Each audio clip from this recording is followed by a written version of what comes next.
My son's spelling the shit out them words. Hey, what up, what up, what up?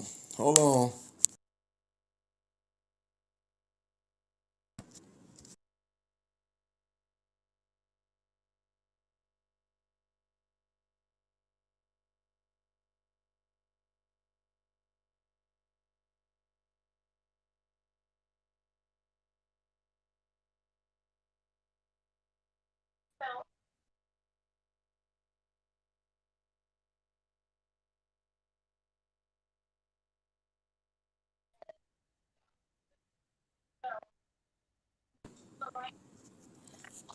There we go.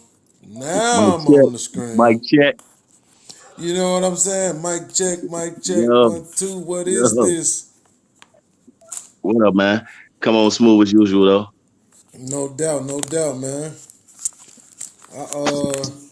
I had to try another joint out that I really feel like is good as far as setting the mood. Mm-hmm. I got so many beats, man. It's good to have something that I can use them for at this point. You know what I'm Yeah, saying? yeah, no doubt, no doubt. Instead of having them sitting on the shelf or whatever. But man, how you doing though, bro? You all good? Oh man, I'm good. I'm good to get all the time. No doubt, man. Hey, we Uh, touched on some serious topics last week too. I want to make sure we get back into some of that too. oh yeah. Yeah, yeah. Well, We touched on some good ones. well then, But let's do this then. I actually have a couple more things I'm trying to set up real quick. So why don't you do this? Why don't you touch on something that you want to touch on, and that'll give me an opportunity to finish putting some things together real quick that I'm trying, because I got another guest that I'm trying to get on. This cat I met, man, he real on the intellectual side of the game. I'm trying to see if he gonna come through, and then I'm also trying to get my computer set up so I can get off of my phone. But I can communicate with you though. You know what I'm saying? So why don't you go ahead and if you have something on your mind, talk about it. Let's do it. Let's get it started. what I do want to get into the. I think that was a couple episodes back when we talked about. I don't want to make it sound so harsh. Mental illness, so to speak. No doubt. Or depression or a lot of the things that we go through in our communities that get hmm ignored. hmm So I do want to touch on that a little more, and I want you to expound on that. Yeah, man. So one of my biggest themes with this show is transparency, and I myself struggle with so-called mental illnesses. I'm still learning about them, but I battle real hard with anxiety, depression, and PTSD. Hmm. And man, I had a conversation with a friend this week who's supposed to be putting a care package together for me of some different things that she said would help out because Hmm. she has a family member that's been dealing with these things herself, and that she's been taking a regimen of things and it's been helping her out really well. And so I'm hoping, and none of these are any controlled substances and stuff. You know what I'm saying? It's all Hmm. natural stuff and some CBD products. And so we're supposed to get together this weekend and do a little interview, so that she can put together. Now I ain't gonna try to be on there too long. Probably about 30 minutes. You know what I'm saying? A 30 Hmm. minute conversation of her explaining her detox package that she sells, and then some of the CBD products and some other things she was saying. I can't remember all them crazy names for them. You know how they be, but they all Hmm. supposed to be natural stuff to help you combat with so-called mental illnesses. Yeah, yeah. I know that sounds harsh. I mean, I tell you when I used to think that therapy was for crazy folks. Right. I think I thought that until I started going to therapy, and I realized it was the normal people who seemed to be crazy, or either everybody needed some kind of therapy. Right. But yeah, it's a deep thing when you get to touch with it, and it really brings you back to the self. And once you can do that, you can relate to the everyday issues in this world even more. So Because I there's a promote it. yeah. Go ahead. I'm sorry. Go ahead. No, I'm just saying I promote it, man. I think everybody should seek to go deeper within themselves, whether it be speaking with a therapist or whatever is therapeutic for you. But go ahead. Man, you know what's so wild, bro, is that uh like with just over the past few years, the introspective journey that I have taken, uh it's like, how can I explain it without trying to sound like like I got a degree or something, right? But just to simplify it, it's like when you start looking inward and you start realizing things about yourself, I think it lines up with what you were saying, with how it helps you see the world, how it also helps you feel the world and understand the Mm-hmm. world, because the world, more often than not, is people. You know what I'm saying? Like we we Hmm. we deal with the wind and the water and the earth, and stuff like that. But more often than not, our experience with the world is based on the people that we socialize with. Hmm. And Society, that's so, what they call it. exactly, you know what I'm saying. So, oh, here go my homie. Let me hold on real quick, bro. Let me add bro to the podcast. Marco, What's going on? what's up, big homie?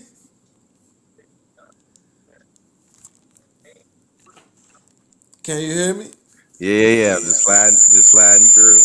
Yeah, man, Oh, hold listen, up, Oh, we got some my phone. technical difficulties. Oh, I know I got some things going on. I'm about to fix it right now. Y'all give me 1 second.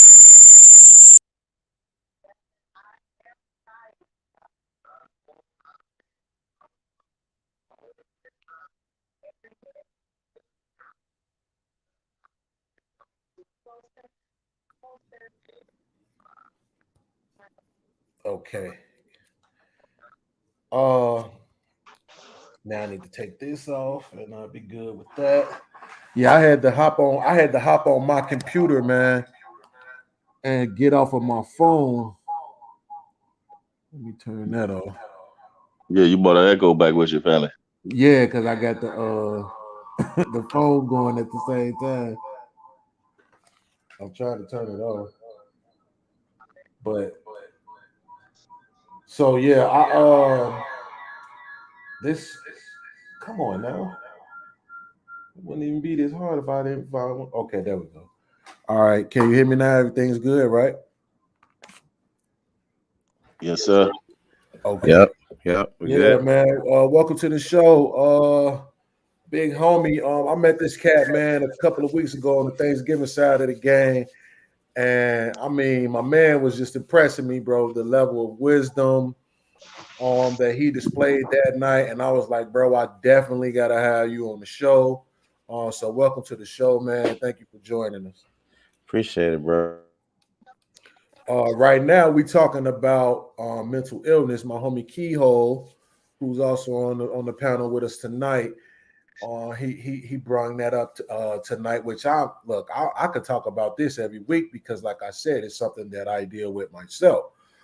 Uh, but what I was getting to was that since I have started this journey, man, of looking inward, it's kind of helped me see the world way better than I saw it before when I was completely looking outward. I used to be on Facebook and it used to just be all anger and aggression. And now when I look inward and I can see where a lot of my decisions, a lot of the things that I believed, a lot of the ways that I think was based on traumatic events in my life, was based on anger and grudges that I held on to. And so I'm not perfect. I still tend to see things through those lenses, but I'm more logically sound and I have more of an understanding and more compassion for the people that I'm dealing with, if that makes sense. Right. So if I can see somebody acting a certain way, and instead of me saying, oh, this person is a jerk or an asshole or, whatever, the first thing I'm thinking in my mind is what happened to them? What's wrong with them? You know what I'm saying? What they have been through. Um, because like Keyhole just said, most people need therapy. You know what Yeah, I'm saying? those projections, those traumatic things that we keep uh embedded in our core are projected outward in that anger type of fashion. I think anger is like hurt and other emotions that is projected outward like that. But that's just me. Mm. Okay, so not all the time, right? But just majority of the time. I mean, let's when we're dealing with emotions or feelings, you know, I think they stem from our experiences. So Mhm. we are projecting outward based on the way we feel. You get what I'm saying? And the way we Mhm. feel comes from what we've experienced or went through. Like if you had some kind of traumatic experience with your moms or dads or whoever you was bullied or different things like that as a Right. child, the way you view things is flawed, Hmm. and so your perspective would tend to be flawed. Right. MH, what you think, man? Man, my fault. Just in his chair. Um, Hmm. I agree with the brother. Keyhole, is that what? Yeah, Hmm. that's his Yes, name. sir. Yeah. Yes, sir. Uh, but I also these days start to get sometimes a lot of You anger got it comes going in and from out, bro. a lack of. Oh, my fault. My fault.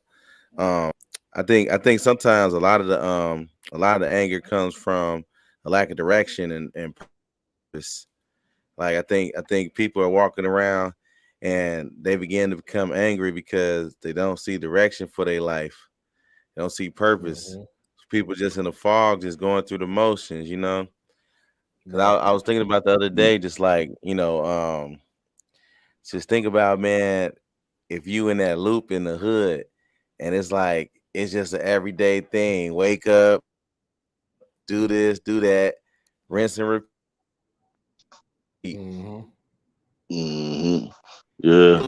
Shout And out that's to like a lot of. anybody who came through that hood thing. Yeah, for sure, for sure. Because it's a loop that you got to get out. And Well, I know from my experience, bro. the heck, Hey, MH, you fading. I don't know if you can hear me. Like you fading, like it's breaking up the video and everything, bro. Maybe you need to go out and come back in if you can hear me. It looked like he froze, bro. Yeah, it definitely looked like he froze. I know he was saying he Hey, wanted to look, come I'm on waiting for his facial expression to change. Yeah. right, and it never did, right? Yeah, I'm gonna see if he can come back, uh, but I think that what he just said, he hit on something really strong, Hmm. because especially for men, direction is so important, man. Um, I think way too often our But boys, hold on, let me ask you though, where you think the direction should come from? I mean, where do we get it from as men? Where should we get where do we look to get that direction from? well, you said as men, so I believe that direction comes from other men. You know what I'm saying? I believe that I say by age 12, and I'm probably being generous, but yeah, I say by age 12, I think there should be a plan in place for our boys going into manhood. as far as what direction they plan on going into. Because once you get past that age, you're about to come out of junior high and hit high school. You start really smelling yourself and start thinking you know more than you really know. You know what I'm saying? And you can really get lost in that loop that you all were just speaking about. You know what I'm saying? Especially if it's not a father figure or male role model in your life or definitely in your household. But where do the plans come from without them people? Because my role models shouldn't have been nobody role models. You know what I'm saying? So where do them plans come from if you don't have it in your life? Well, sadly, we know where it typically happens. You know what I'm saying? But I mean, to be honest with you, bro, this is what's so crazy when I look over my life and I think about the guys that were in my life, right? And I say out of 100%, I say 70%. Let it even say 100 because that's a lot, right? But let's just say 7 out of every 10, bro, they was trying to protect me. They might not have a plan for me, like, yo, you need to do this, you need to do that. It was basically the same stuff. Teenage years, you need to be in school. You know what I'm saying? After 18, bro, you need to get a job. You know what I'm saying? Stuff like that. Maybe you want to go into the military. But most of the men that were in my life, they weren't trying to lead me astray. You know what I'm saying? They weren't trying to get me into stuff. They was trying to keep me away from it. You know what I'm saying? But even those guys, as much as I appreciate it, and I tell them that today whenever we around each other,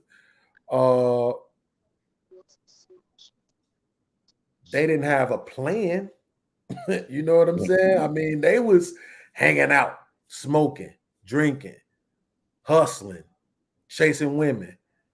You know what I mean? Yeah. So it's not like they had a plan for me either. They wasn't saying, hey, man, you know, you need to go over here and get involved in the trades. You need to go over here and do these apprenticeships, you know what I'm saying, and stuff like that. I mean, so if I had to answer your question directly, it would be hard for me to say that outside of like trying to conjure up something. Oh, we need a Big Brothers correlation in the community. You know what I'm saying? I mean, at some point, because one of my biggest talking points about men is that we don't just wake up one day 18 and trash, 21 and no direction, 25 and worthless, 30 and a deadbeat.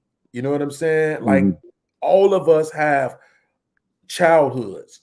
We have ages 0 through 18 before we become adults, right? And so there's a responsibility for a specific demographic of people, which are the adults, aka the community. Like the old saying says, it takes a village, right? There's a specific demographic, which are the adults who are responsible for how the kids turn out. So then we tell people, well, you're an adult now and you need to be able to make your own decisions. But what I've learned is that decision making is a skill, bro. Yes, sir. Yes, it is. It's a skill. That's not something you just wake up one day and you know how to do it. You know what I'm saying? If you're around people or being raised by people that make horrible decisions, you're probably going to be a horrible decision maker. Yeah, I agree. So it's not like, listen, I'm a fan of accountability, right? But I think accountability is an always street. You know what I'm saying? Everybody has to play a part in that. You know what I'm saying? Accountability is I thought it was like a self-action. It is. You know? But imagine if I'm in a relationship with somebody and I'm the only one being accountable, the relationship's still not going to work. We both have to be accountable, because if I'm accountable and she's not, then I'm going to feel slighted. If she's accountable and I'm not, then she's going to feel slighted. You see what I'm saying? Yeah. Accountable is for self though. But you know, with that accountable thing, man, I remember learning self-blame, man, which can fall in line with accountability. Too much self-blame can lead to insecurity. You know what I'm saying? Is if I blame myself, because some things are out of my control, some things are out of your control. Something you can have your plan mapped out and laid out, but something happens that alters that, and it's out of your control. And in those situations, self-blame is really being too hard on yourself. and it can lead to insecurity and other issues. These are the things that I'm calling mental issues, not anything else outside of these traumatic experience or these words these people throw around. But yeah, too much self blame can really work hard against you and hold you down. And I know that from personal experience. I was just about to say I can definitely apply that to my life. I mean, as a kid, I was assuming everything that was going on was my fault. And in some situations I was being told as much. You know what I'm saying? And I carried that into my teenage years, into my adulthood, blaming myself for, things that other people was doing. It must be something about me. Hey, would But you say that it had something to do with your parenting? yes, 100% I would. Would you go as far as to say that one of them might have failed? So if I'm being 100% transparent, I guess they both did, right? But I take more, I think umbrage is the word, with my mom because she was there, right? Your decisions and your actions affected me directly. My dad not being there affected me indirectly.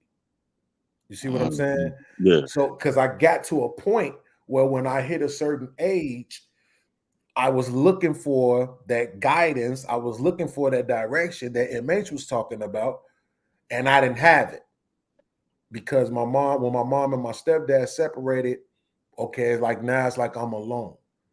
You know what I'm saying? I'm not the man of the house, but my little brothers are babies for real. They 5 and 1. You know what I'm saying? I'm 13 years old, 12 years old, 13 years old. And at this point, I'm like not even going to school. I'm ditching school, going down to Cabrini, just trying to find my father. So that's how I know that not having your dad and all of that, it really does impact you. Because I would see people on the street that reminded me of the image that I had of him in my head from a picture. Hey, having a dad or a father with character flaws is just as threatening to your being as that is, though. So he could be there, but because of his own issues, you know what I'm saying, he's not what he's supposed to be. Mm-hmm. So just having him there is not, you know what I mean, it's not the end all. He has to be of sound mind. Yeah, I agree on that too. But and that's vice versa. So when we look at society right now, how it is, it's a lot of it's not a lot of mothers taking responsibility for it, even though you were there. You didn't do the right thing. You didn't raise them right. Because we got to look at it, man. The black community, especially, 70% of kids are born out of wedlock. This is a fact. So if that's the fact, then we see that the young men that are getting locked up, but they're not being raised in 2-parent households. So you gotta take that accountability, and we gotta take accountability and actually just do better as a whole. Man and woman. And it's primarily because of the fact that you're the one who's there, right? I read a post in the group that said, matter of fact, no, I'm gonna tell you about a post that I posted in the group. So they were saying, one of the topics was about how black women end up becoming single mothers. And so people was like, these guys, of course, the women was like, these guys just be shooting up the club and they don't take a responsibility. And then, the guys was like, no, y'all women ain't right, this and that. It was just a whole bunch of going back and forth. But I was like, if 70% of kids are born out of wedlock, that means that you were single when you had the baby. Facts. You see what I'm saying? And so women that's dictate how you sex. became a single mother. Right. Women dictate sex, men dictate marriage. Right. Exactly. Dude, that was a strong point right there. Exactly. Yeah. And that's why and that's why I know it's not a popular sentiment. And a lot of times, even when you're talking to your significant other, women they they like to give each other excuses. It's just the bottom line. There's nothing that Mm-hmm. they could do wrong in the situation. It's always just move on from it. Don't be accountable for it, and they able to be upset about it. But in Mm-hmm. reality, you know, it takes a lot of steps to get naked. You know what I'm saying? And it's just like, people talk foolishly when they talk about, man, it was a mistake, it was an accident. Man, it was so many steps before that happened. You got to take full responsibility. You dove into them juicy waters and you end up getting lost in the sauce. That's it. Now the woman has to take responsibility for you could have shut the whole thing down. No Mm-hmm. man, unless he raping a woman, can enter her without her permission. So therefore, you sanction the entire act. But then you want to somehow think that it's somebody else's responsibility. And I see a sad thing with us. You literally see people that they're pregnant and you ask them details about the father and they don't know anything about the man, don't even know his real name. Right.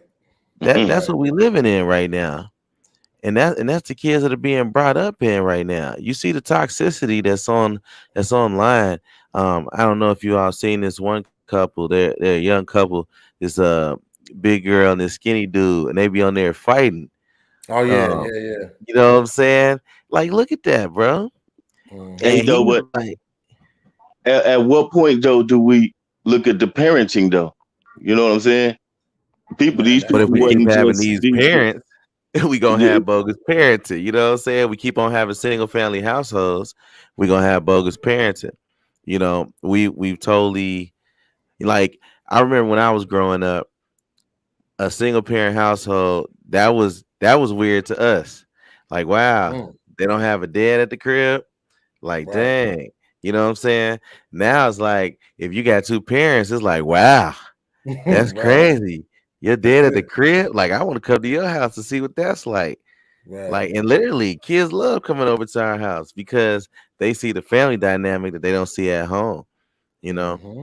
And Mm-hmm. and we've gotten away from that the past um 25 years, because those are really the bunch of kids that are getting arrested, committing these murders, and committing the crimes. 25 and under is really the prime ages that's doing it right now. And therefore, we got to take you're right, parenting responsibility, because we got to take a lot of responsibility if we're in that, even 45, and under range, because those are our kids. And a Mhm. lot of the dads, you know, in that range had at least one kid where they not with the mom, Right. and it's catastrophic, man. It's And you know catastrophic. what? This is what's so amazing to me, really, about this particular topic is that what I've noticed is that when we have the conversations, right, and the conversation is about men, the conversation can go sort of smoothly. Napalm. Conversation when the conversation becomes about women, it's like all bets are off. You know what I'm saying? And so when Yeah. Keith says, "Well, when do we address the parents?" Hey, that's what I'm all about. Right. If I just screenshot all my posts in these groups and stuff that I be in, I'm talking about pretty much parenting, mothers, wives, you know what I'm saying, girlfriends type stuff. If somebody else wants to bring up conversations about the men, I can talk about it. But the biggest thing is if you want to change men, you're basically saying you're willing to allow men to continue the conditioning. You see what I'm saying? You don't want Yeah. to impede the condition the conditioning that leads to the men, the trauma that leads to the men, the fear mongering and the abuse and all of this other stuff that we don't want to talk about when it comes to boys and men. You don't want to impede that. You don't want to cut that off at the root. You just want to wait. Right. until, you know what I'm saying, they get old enough so you can say, hey, everything you're doing is wrong. Like, no. Yeah. No. We have to start at the beginning of at the origin of the Yeah. problem. You see what I'm saying? And what you say that is? Yeah. The What is woman? that?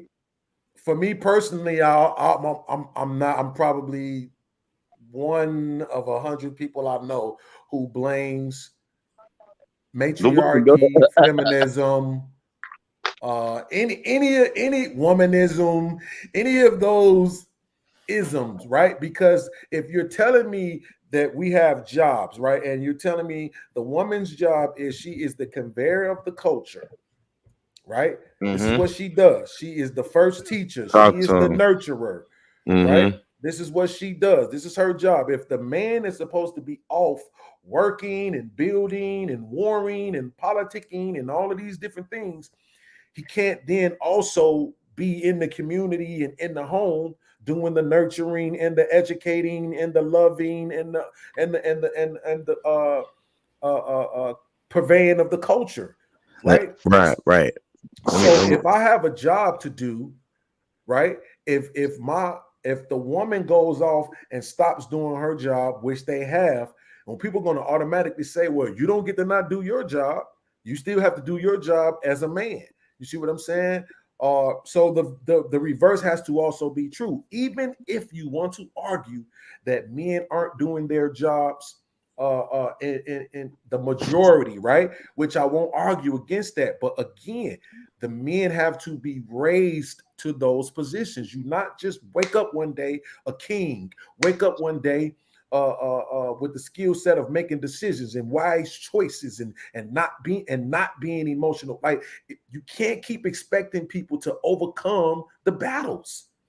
At some point, you want to minimize the battles. If we can go from 70% of kids being born out of wedlock to 30% being born out of wedlock, I guarantee you we see a major difference in the community. If we went from 40%, 60% of fathers being absent to 40% of fathers being absent, I guarantee you will see a bigger difference in the community. You know what I'm saying? But you have to want to give up your privileges that you get, which most people don't want to do. You know what I'm saying? Well, what people you talking about? So everybody understand. Well, I mean, people in general don't. What But people in privileges? We talking about like women in privileges, men in privileges? Yeah. For an example, women in privileges, right? Like if we have the conversation about birth. What did you call it? When you like the girl is pregnant, it's after conception, parental rights, right? So as a woman, I think we talked about this before in the previous podcast. As a woman, I'll lay down with a woman and we make a baby, right? The baby is conceived. If the woman says, you know what, I'm not ready to be a parent, I'm going to have an abortion and kill the baby, nobody calls her a deadbeat. But if the man says, you know what, I ain't ready to be a father right now, I know I helped conceive this baby, but I'll use a deadbeat and you don't want to handle your responsibilities and this and that. You can't have those type of conversations. The conversations have to be equal. You can't have the privilege of being equal when you want to be equal, being the damsel in distress when you want to be the damsel in distress, being the strong black woman when you want to be the strong black woman. You know what I'm saying? You want equal pay, but you don't think you should pay an equal amount of bills. If I make $70,000 a year and I got a wife and kids, I'm expected to pay all the bills. So if you can make $70,000 a year, why shouldn't you be expected to pay all the bills and support a spouse just like I would? It's either equal or it's not. But people don't want to relinquish their privileges, just like men too. It ain't just for the women. I can go on the men too, because you think because you pay for everything, then that somehow gives you control over this woman. Well, guess what? Don't pay for everything. Because you and I both know control over people don't work. That's how we ended up in this situation. That's why I don't like when people say, man, we need to go back to the way we was. The way we was is how we ended up here. So why ain't we trying to think of something different? Why ain't we trying to incorporate some good with some bad? I mean, some good with some new. You know what I'm saying? Instead of just saying, oh, let's do it the way it was. No, I don't want to. I ain't gonna lie. I ain't one of them cats. I don't want to pay for everything, bro. I don't. I don't want to have to be the only one that work. I don't. You know what I'm saying? If you make $70,000 a year and I make 50, guess what? We make 120. I'll pay my percentage of the bills. You pay your percentage of the bills. Like I don't feel like I should have to be the only one that had to go out and work. That thought of the man being a provider and all of that came at a time when people was able to just go pick fruit off the trees, pick leaves off the trees, go fishing with nets and stuff like that. It's different now. I got to get out here and get somebody 40, 50, 60 hours a week of my time to take care of you, and you still get to do whatever you want to do. No. You ain't got it. You ain't got to do that. You can start your own business. You could. Well, I tell you what I said last time. You can meet a woman. If you meet a woman and y'all lay everything down on the table from jump, that kind of confusion won't happen. Men and women meet and jump in the bed. Ain't no understanding or nothing been talked about or discussed before then. So if you jump in the bed with somebody and you have no understanding or no reasoning or no anything of a future, whatever come from it. As men, we need to make. I can't speak for women because I'm not a woman. As men, we need to make better decisions on who we lay with and who we had children with. If you want your child to be a certain standard and a certain level of understanding, then find a woman like that. You can't lay down with some Jezebel like somebody granny would say. You can't lay down with a Jezebel and expect a queen or an empress to be born from it. I agree with that, but at the same time, there's one thing you have to consider is that most people, what's the word I'm looking for? Most people frolic with the people that they're the closest to. Right? But no, you go with that most. That's the truth. Well, if the people, most people are not flying out to other places to meet somebody. Most people are meeting people right where they are. You see what I'm saying? Yeah, but sometimes we got to level up and come out that environment if that environment is not suitable for what we're trying to do. I mean, I can't argue with you on that, but it's like we're discussing how we end up the way that we are, right? And you agree that a lot of this comes from parenting. You know, men or women, for that matter, are not waking up 18 and toxic. You know what I'm saying? Yeah, you're right. Toxic. So that's what I'm saying. By the time, like, I had my first kid when I was 24, I believe. Yeah, 24 years old. I had my daughter. I met her mom. We hung out. We had sex. She got pregnant. Hey, I got that phone call like a month and a half, 2 months later, like I'm pregnant. Of course, I hit it with the whose is it? You know what I'm saying? She hit me with the nigga is yours, or why would I be calling you? Yeah. You know what I'm saying? And I had my son, 4 years later? I think, 4 years, 2005. So 4 years later, when I was 28, I met his mom. I ain't gonna lie, I was trying to get her pregnant. She was just too pretty. So I wanted that baby. You know what I'm saying? Because she was pretty. Because she was pretty. You the problem. Take that baby. Y'all together? Y'all still together? No, we are not. we was together for we was together for 7 years almost, 6 years. 6, 7 years, something like that. But wait, hold on. Welcome to the show, my homeboy YG. What's going on, broski? Can you hear me? he ain't right if he don't come on with technical issues. Right. YG, what's up? Can you hear me?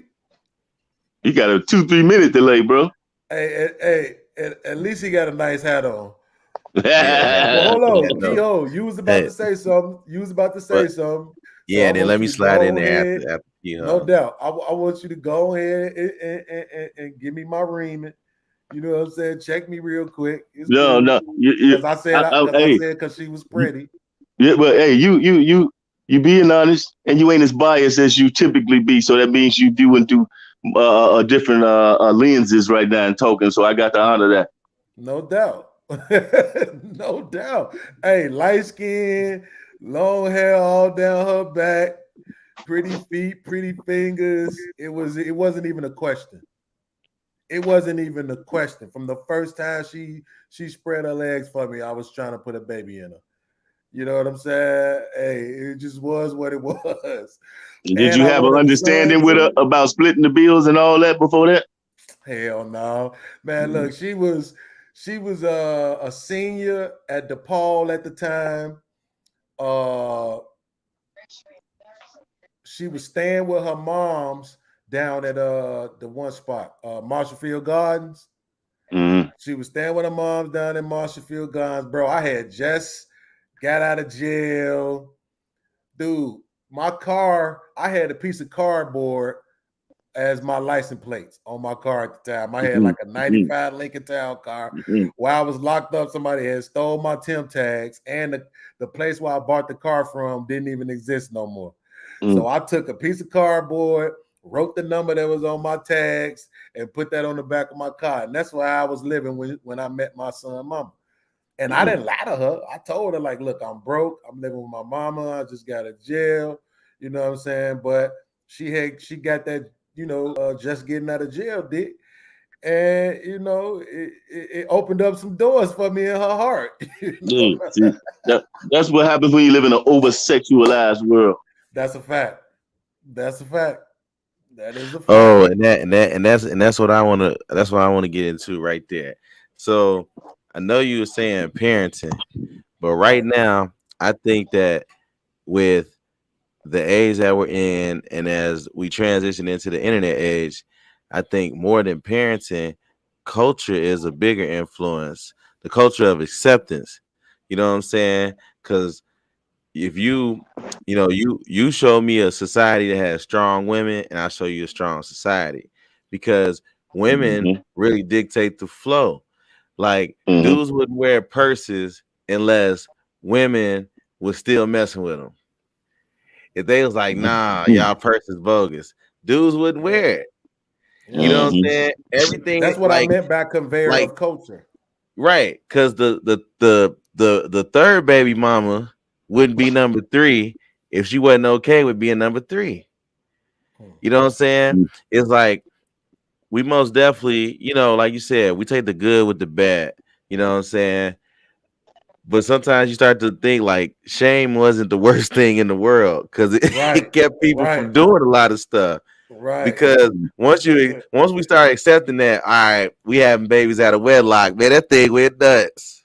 That Exactly. thing went That's a nuts. fact. But when it was That's a like, fact. man, that's frowned upon, that you shouldn't be doing that. It was like, man, people was a little more cautious.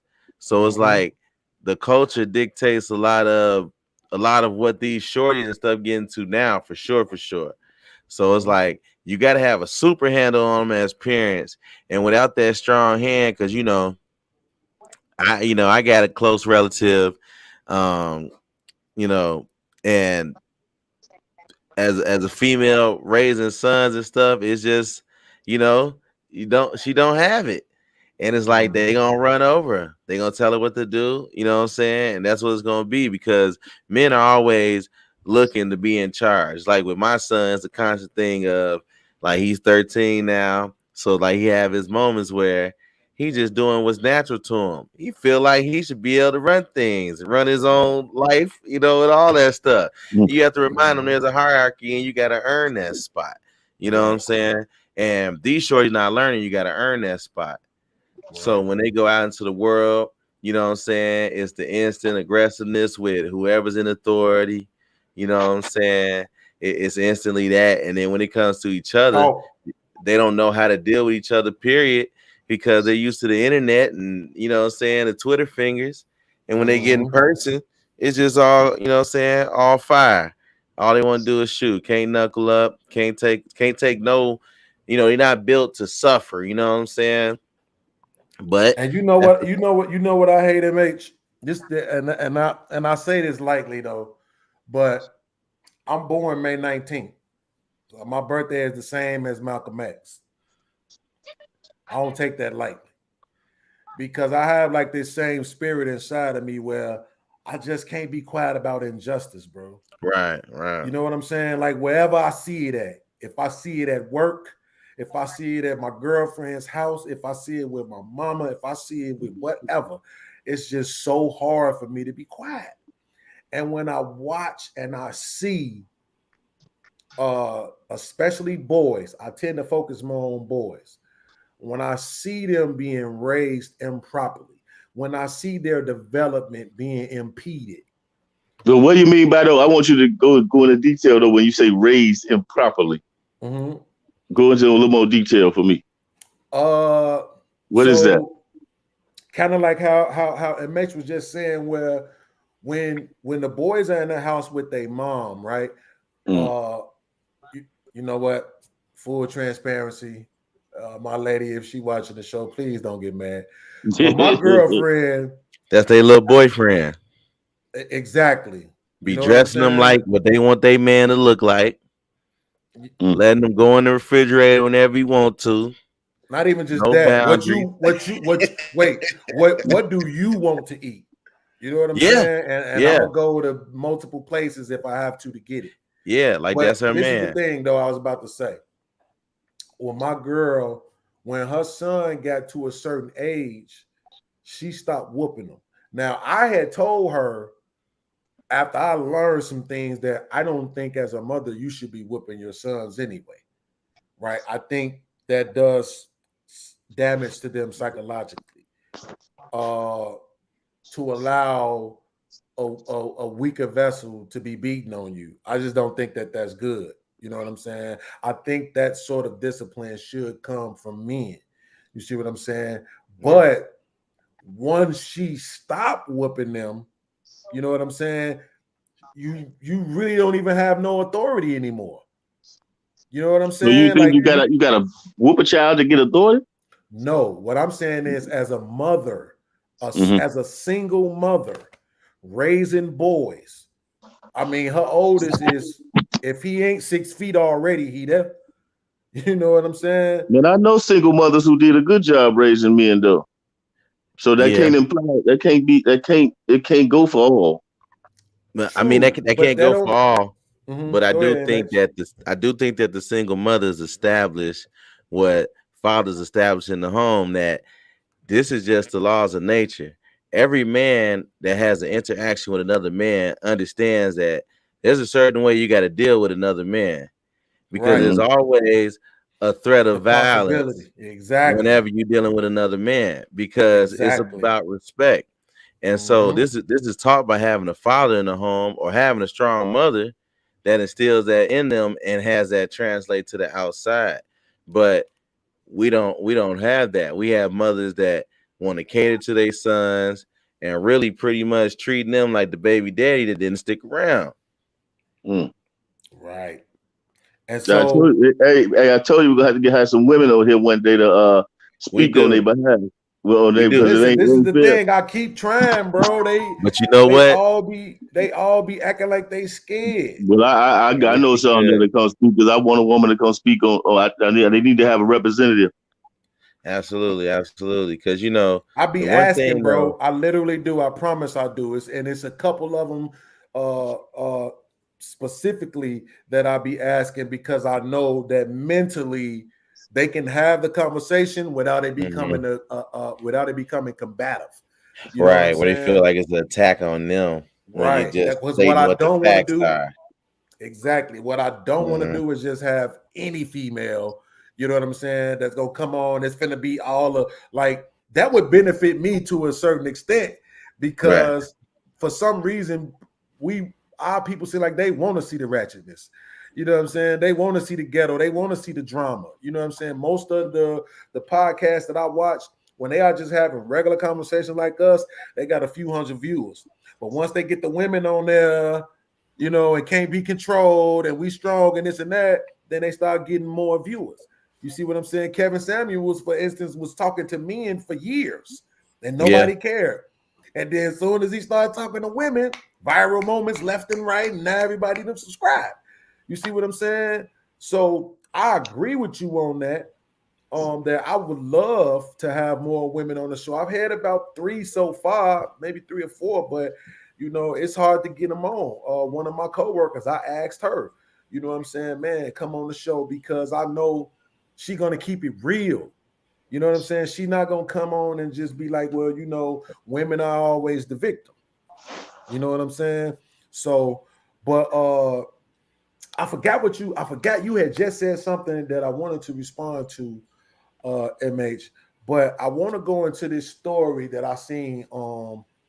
I seen it first on Facebook, and then I looked it up for myself and actually read the story about it, man. And it's this black man, this brother out in Baltimore, and he went on IG Live and told the world basically he had been battling with his ex-wife for child custody for like 3 years or whatever. You know what I'm saying? And now he had a girlfriend who was pregnant, and they got into it, and she told him, I'm gonna do you just like your ex-wife doing. You know what I'm saying? And you ain't gonna be able to see your kids and all this and that. And man, he went on IG Live and he said, I just shot my baby mama that's pregnant right now. I just shot her in the head. And he was saying that outside of his ex-wife house. As soon as she opened the door, he said, there she go. Behind her. He like, today's the day. Yeah, he told her today's the day. Shot her. And he said in the video, I'm not going to jail, so I'm going to do myself after. And then he turned the gun on himself, man, and shot himself. He should have did himself first and left everybody else alone. Because at some point, you got to realize you the one choosing the women. So if you chose one woman who did it, then you chose another woman that did it, it's your fault. So he should have just killed himself and left it at that. See, this is what me and you part at. And I think at some point it's gonna benefit the show because we're gonna have a viral moment. You know what I'm saying? That's gonna get us a lot of viewers. But this is what me and you disagree at, man, because I understand the same argument that women make about men applies to women as well, which is people put on their Sunday's best when they first meet you, man. Nobody walks up to you and when they first meet you with all of their skeletons out, saying, this is my trauma and this is my drama and this is the toxic me. People put on airs, man. So but I'm gonna pop in there when you're done. I'm gonna pop in there. Go ahead, Keyhol. No, he could pop in. I'm saying there's always red flag, but you know what you do? You act like you ain't see him. Go ahead, fam. Absolutely. Go ahead, MH. What you was gonna say? Yeah, because I mean, I'm with Keyhole for the men's side. If we gonna tell the women they got to be accountable, man, we got to be accountable too.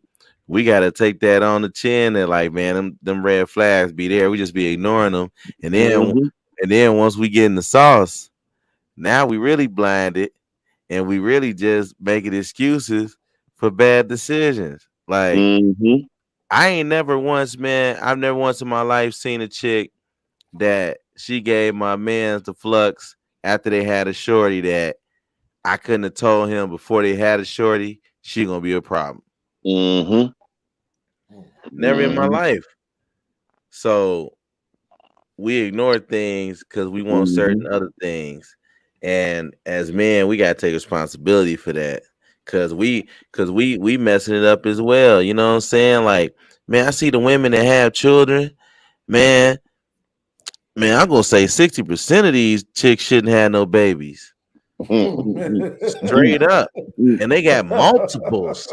So they ruining multiple lives. But just listen, fam. If you could say that, just imagine what kind of man laid down with a woman that shouldn't have babies and gave her a baby.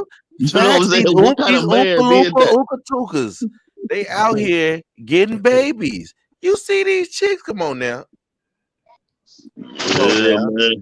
Okay, let me chime in. So, first of all, I want to go back to the story because I want to admit something, and it's gonna sound harsh, but like I said, I'm all about transparency as much as I can be without ruining my career, right? But when I read this story, bro, I didn't feel not a drop of sympathy for those women. Not a drop. And it was only afterwards when I was talking to my uncle about it that I felt bad. Because I'm telling him, like, I just realized the whole time after I read this story, I was feeling for the brother. And I know it's messed up that he killed those women. That ain't cool. I would never suggest that nobody kill anybody, right? But I understood. I got it. Because and really, because one of the biggest things for me that I'm trying to push is stop expecting men to take it. Stop saying to be manly or you got to be a man about it. You know what I'm saying? Or what a man would do. Men have feelings too. Men are not out here killing and chasing women and all the other things that men do because they don't feel. They do those things because they do feel, bro. And Ooh, it's oh no, man. Oh. come on, what you got? Man, I don't know. That could be trying to fill a void or something, man. Y'all here chasing women and that's a lot of extra, man. That's That's still a lot of feelings. extra, man. That It's could Oh, be but I still some. will, feeling I that will, a I nigga's will, I logic. will say this though. I will say this. A preacher came with some great understanding the other day on TikTok, and he was saying something, and this is something that's a pathway to a lot of men ended up cheating. He was telling his wife that he has things that he wants to say to her, but he knows that she'll get mad, so he doesn't. Right. And Right. he approaches her, but when he tells her his heart, she takes it as a personal attack and reacts in a Right. manner where there's no resolution, so they never get resolved. And eventually that man is trained to hold it in, Right. keep it, because if he says what he really feels, it's going to be a problem. And that's the Right. main thing that we have to adjust from our ladies. I get from my wife, she'll tell me, well, y'all need to have a better delivery. But I told her we could bring as sweet as pie and y'all will still be Facts. upset, because even though we're speaking facts, they will take it as a personal attack on them because they're emotional and they're not really hearing. They're just saying, because single mothers is infallible. Single mothers, you can't say anything negative about them. You Right. know what I'm saying? It's like Right. you can't say things negative about women. They're allowed to mess up. They're allowed to be the weaker vessel, but then at the same time, they want equality. But there's Right. nothing equal about that. Let So me let me let me let me let me say something real quick. go I want for to it. correct what you said real quick. It's not saying nothing negative about them. It's that you can't point out their negative behaviors. You can't point out Yeah, how their behaviors affect the community or your household or your right. relationships or the kids in a negative way. You can't criticize them at all. Don't critique them at all, right? No, no. Accept them the way that they are and however they are, that's okay. But see, this is why I was saying why I disagree. Well, not necessarily disagree, but what I'm saying is this.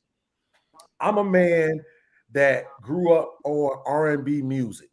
While everybody else was listening to Eazy-E and NWA, I was listening to what's my man name? Alexander O'Neal and Freddie Jackson and Anita Baker. And then once you got into the 90s, I used to lay by my mama head, the stereo with the receiver and the CDs and the tape deck and the speakers about 3 feet off the ground. And man, listen, I used to just lay next to them and I'm R&B, R&B, R&B, bro. I was a sucker for love. I still am. Okay.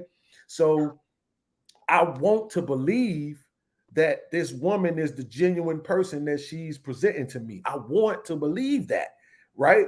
Not only that, Keyhole, here's the other part of it, because you mentioned ignoring the red flags, but if we acknowledged every single red flag and was like, nope, there's a red flag, I'm gone, nobody would be in a relationship. Hey, There you would be you no just marriages. answered your own question before you said it.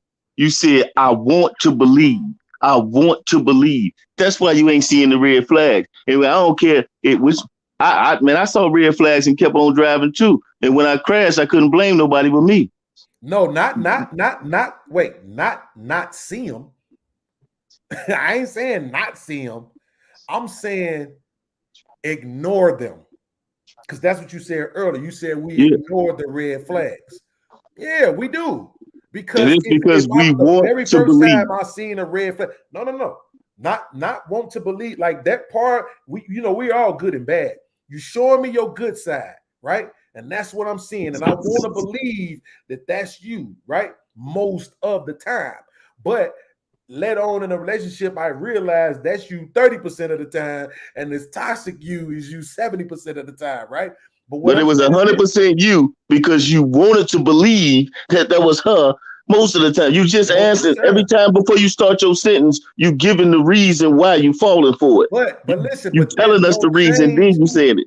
But what I'm saying is this: if everybody said the second I see a red flag, I'm gone, there would be no relationships, no marriages, There will be a lot no less kids. idiots out here. There will be a lot less children out here killing people. There will be a lot less children in broken homes. Things will be like they should be. Right. And there's a difference between um things that you don't necessarily like versus red flags that from a Mhm. relationship and a later on parenting standpoint that hey, I don't know about that. You know what I'm saying? And I almost feel like what if we took sex out of the equation? Will we still have the problems that we have? I think it'd be worse. No, but would it be worse? Because there would be no children to have attachments to. Relationships can end without those soul ties that come with the act. You think about a clean break from a person where you never had sex with them. That's a totally different thing. Once you have sex with them, it's we're not gonna get into the real intimacy of that, but Right. it's almost like marriage. I It's think I'm Mhm. almost getting. Hey, it's an MS, act real of quick. connection. Hey, MS, real quick. I think that might be coming from you. Can you turn the volume down a little bit Oh, sure, on sure, your sure, sure, end? sure, sure, I sure. think I'm getting some feedback. I'm gonna see Got you. if that's coming from your end. That was a good point he made too. Yeah, my bad, my bad. Let me I see. thought that If was it me. ain't taken out, it need to be pushed back further, a lot further. A lot further. Yeah, I'm still getting it. I don't think it's from my end because I got No, headphones is it on. is it for me? It's for me. Hold on, mute yourself. Okay. Let me see right now. Yeah, it's coming from you, bro. I'm getting some feedback from you every time we talk. What happened to YG? I don't know, man. His thing is not logging on. You know what I'm saying? For whatever reason. Mhm. But you know what? One of my phones is like that. He need to try his other phone. Cause my I think it's the LG, or is it the no, my Samsung phone won't let me come on either. When I use my phone, I have to use my LG phone. So I think that's probably what it is. Because every time he pop up down here, it's just a white bubble. I don't see him. But I think that might be so better. this yes, sir. So this is what I was saying. Keyhole. I don't. I can't. I don't have any real positions to present to argue against what you said. You believe the outcome would be, but here's one thing I know: men want sex, bro. Women do too, but men want sex, and so it's still gonna be sex going on. You know what I'm saying? But it would just be less relationships, even less than it is now. I mean, it's not a lot of marriages, but it's still relationships. Most cats I know are in relationships, bro. It would be more marriages though. Think about it. Mhm. No, I'm saying not if I'm saying if Historically, no, I'm saying if historically, we was that's a a fact, right? no, but I'm Because saying if we was all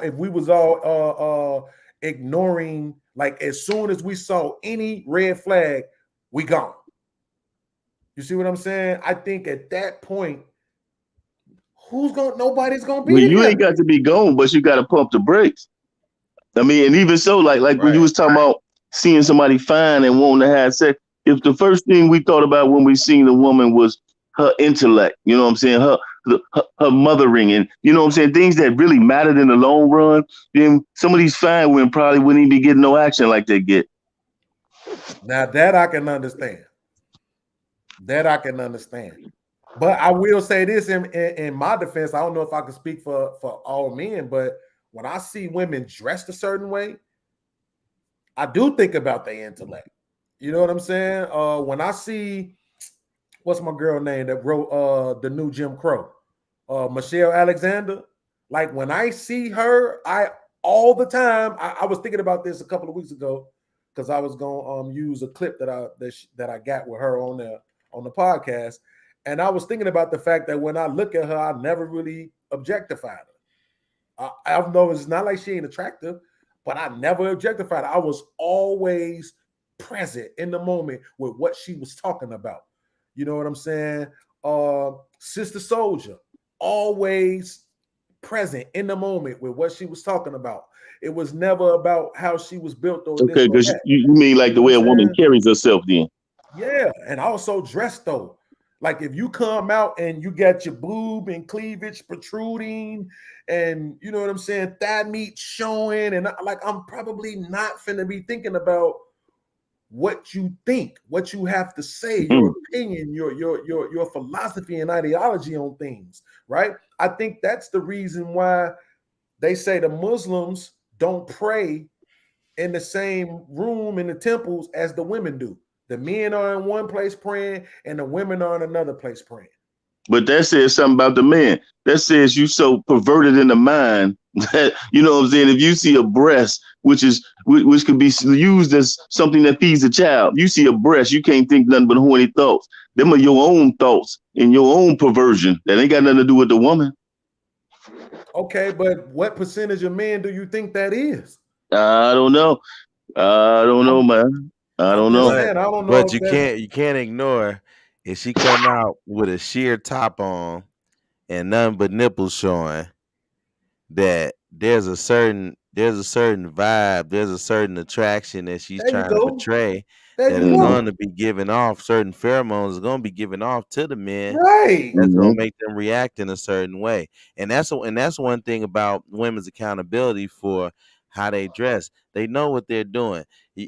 Show me a woman that is modest and conservative, that isn't doing that on purpose. She's on Right. purposely being modest and conservative. So if Mm-hmm. purposely she's modest and conservative, well, purposely we showing what we showing. And come on, man, they not looking in the mirror at their booties just for their own satisfaction. They looking at the fact that this booty looking good, and these dudes gonna be going crazy over it. And then in But that's turn, will that's a turn game around and though. say that Right. Men men play the shouldn't act same that way. game.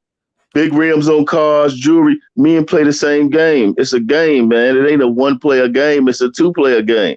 When men do all the flashy thing, men ain't doing all that for himself. He ain't got all them rims, all all that jewelry on, or flashing all this money for himself.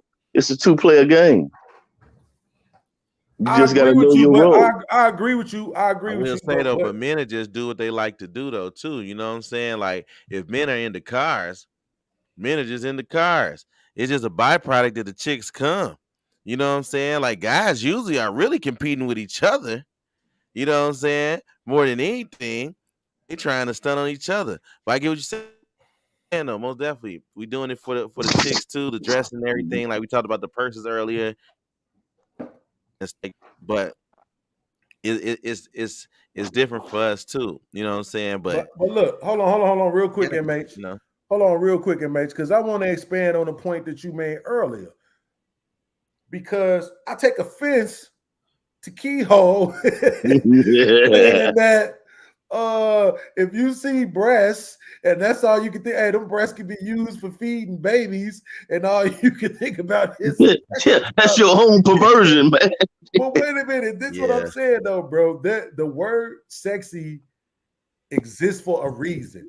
We had this same debate at the gig, right? With this white chick I work with and this white dude, he a gay dude, right? And so I'm saying I don't think women, and I know both of y'all probably gonna disagree with me on this, but I said I don't think women should be allowed to wear leggings to work. You know what I'm saying? And I so Because the your agree. girl, own perversion. it ain't that. It's that it's this. I'm going to look. You have on these form-fitting leggings Yeah. that you wear when you want to be sexy. You are putting on an outfit that you know exudes sexiness. That is the reaction from this outfit. That's what it's for. It is form fitting. It looked like in certain colors, it looked like you don't even got nothing on. Okay. And so when I see that, guess what? I'm a man and I like that. Just like if I see a Rolls Royce drive by and I like that, I'm going to look. If I see somebody with some nice Jordans on, I like, I'm going to look. If I see a painting I like, I'm look. If I can see the celestial stars I like, I'm going to look. If I see a booty or some breasts, I like that. So I'm going to look. And you coming outside with it, and because I'm not the person you was trying to attract, I'm not supposed to look. Man. Hey, there's a way to do things, man. That's all I can say with that, man. There's a way to do things, and getting overly excited or looking too hard is never the way to do things. There is a way to do things, man, where you can keep your cool and never, you know what I mean, let them see you sweat, man. I ain't But gonna with the disagree with you on workplace, that, that's a double standard though, because if I came in some skin tight gray jogger pants and you can see my Johnson print, they right. sending me home. Facts. They sending me home. Facts. Now, if she don't got a long shirt over it, that's inappropriate for the office. That's what I'm trying to tell you. It just is. And we dismiss a lot of stuff and say, hey, we need to control ourselves. But whether you subscribe to the Bible or not, it talks about not to lead your brother into fault. So that's your responsibility too, that you don't lead others into fault. So it's like you don't come in with your breast out and showing every curve that you got and then expecting that the brother's not going to end up lusting. You leading them into lust. So we should all take care of each other. We're supposed to, you know what I'm saying, help each other out. It's just the world is different. Keyhol want us to think like we back in the Garden of Eden before they bit into the apple. No. I'm just telling you one straight up. Hey, naked, right? If it's a transparent show, then you got to understand when you talk about you looking at a woman and what she got on, it's your own fault, not hers. She might just like dressing like that. Maybe she like looking at herself. Maybe she like the attention they get. That don't mean that you got to be all on it or anybody else got to be all on it. That's her thing. I'm talking about being all on it. I'm just talking about looking. I mean, there's a way to do things, man. That's all I can say, man. There's a way to do things. There's a way to do things, and there's a way not to do things. Bro, can you see this cup? Watch this. This cup is a thick chick in some leggings at work. Watch this. Right. Hey, they got a word for that at work. They got a word for that at work. The human resources lady will call you in the office for that. You know what I'm saying? So it ain't about what she got on. You know what I'm saying? It's about what they gonna call you in the office and charge you with to get you on up out of there. And you know what? And that does slide into a bigger topic of our centering ourselves as men to be able to blot out the distractions. Right. You know what I'm saying? Like you said, that is it. She could be butt naked, but it's still up to me of how I react. Mm-hmm. Yeah. I mean, prime example. I had my bachelor party was like Project X. Right. You know what I'm saying? But I was just the director. You know what I'm saying? I kept it cool because I had certain things I just like, man, I ain't on that. It don't matter what's going on around you. We do gotta, you're right. We gotta take responsibility for how we react to it because that's like if they selling crack down the street, I can't say because it looks good and they got the big rims that when I get locked up, well, that's all I saw. So that's what I gotta do. I don't have to do that. Yeah. We're not teaching men these days about our responsibility as controlling ourselves. I'm not going to disagree with you on that. And I know Keyhol, his point is valid. And I get that, right? Because self-control, and even for that matter, dick discipline, is I guess I could consider those two things skills too. You know what I'm saying? They got you in trouble. That need to be taught. You know what I'm saying? Specifically in our communities. But at the same time, Now you can't put a butt on it after you say it Right, need we to be gotta taught. stop the butts, Yeah, bro. you We got gotta Listen, to. stop giving okay, ourselves Otherwise, excuses. everybody will be walking around impregnating pretty women. That's why they man, are though. man, That's listen, why they man. are though, because we keep saying but. We keep saying but. We Okay, keep I'm gonna saying switch it from but. but to yet. Yet, yet, I'm saying, is that a cultural thing or is that a That's an biological individual thing? thing, brother. That's an individual thing, brother. So it's so you saying that I don't like using the word perverted. We got to cover something else, man. I don't like using that word. I just feel like at some point, do you like if Appetite. you expect the 12-year-old to see boobs and booty and not have a reaction to it? Like, come on, man. It depends on how I he was mean, raised. what are you actually expecting? At what I mean, age are we be supposed to married for 20 have years and you'll see how it this goes. Like, unnatural level of self-control that you're presenting to us right now, Keyhol? Man, it's just control. It's just control, man. It's just control because you gon', you know what I mean? There's a way to do things. That's all I say. There's a way to do things that don't come off the way it can. Just put it like that, man. Like I don't think a half naked woman, I don't think a woman half naked means she's promiscuous.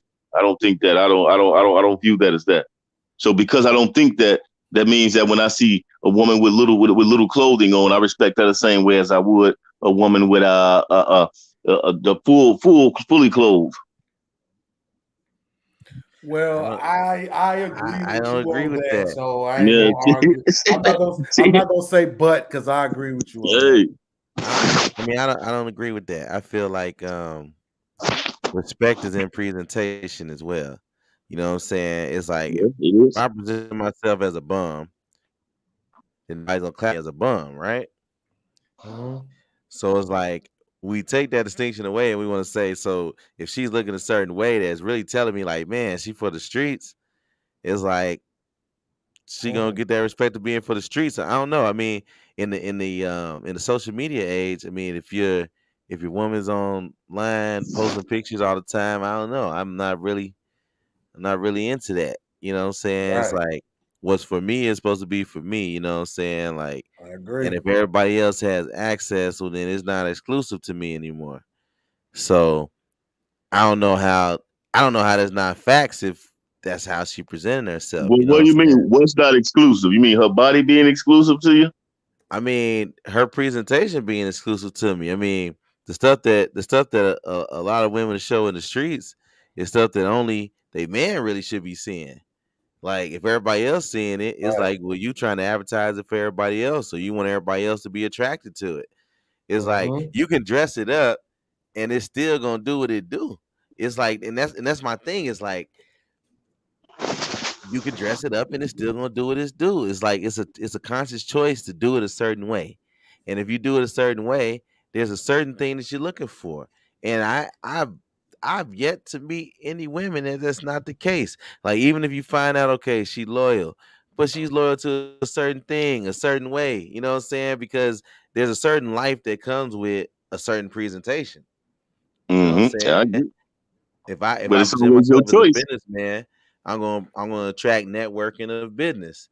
If I present myself as a dope boy, I'll be able to find me some bricks.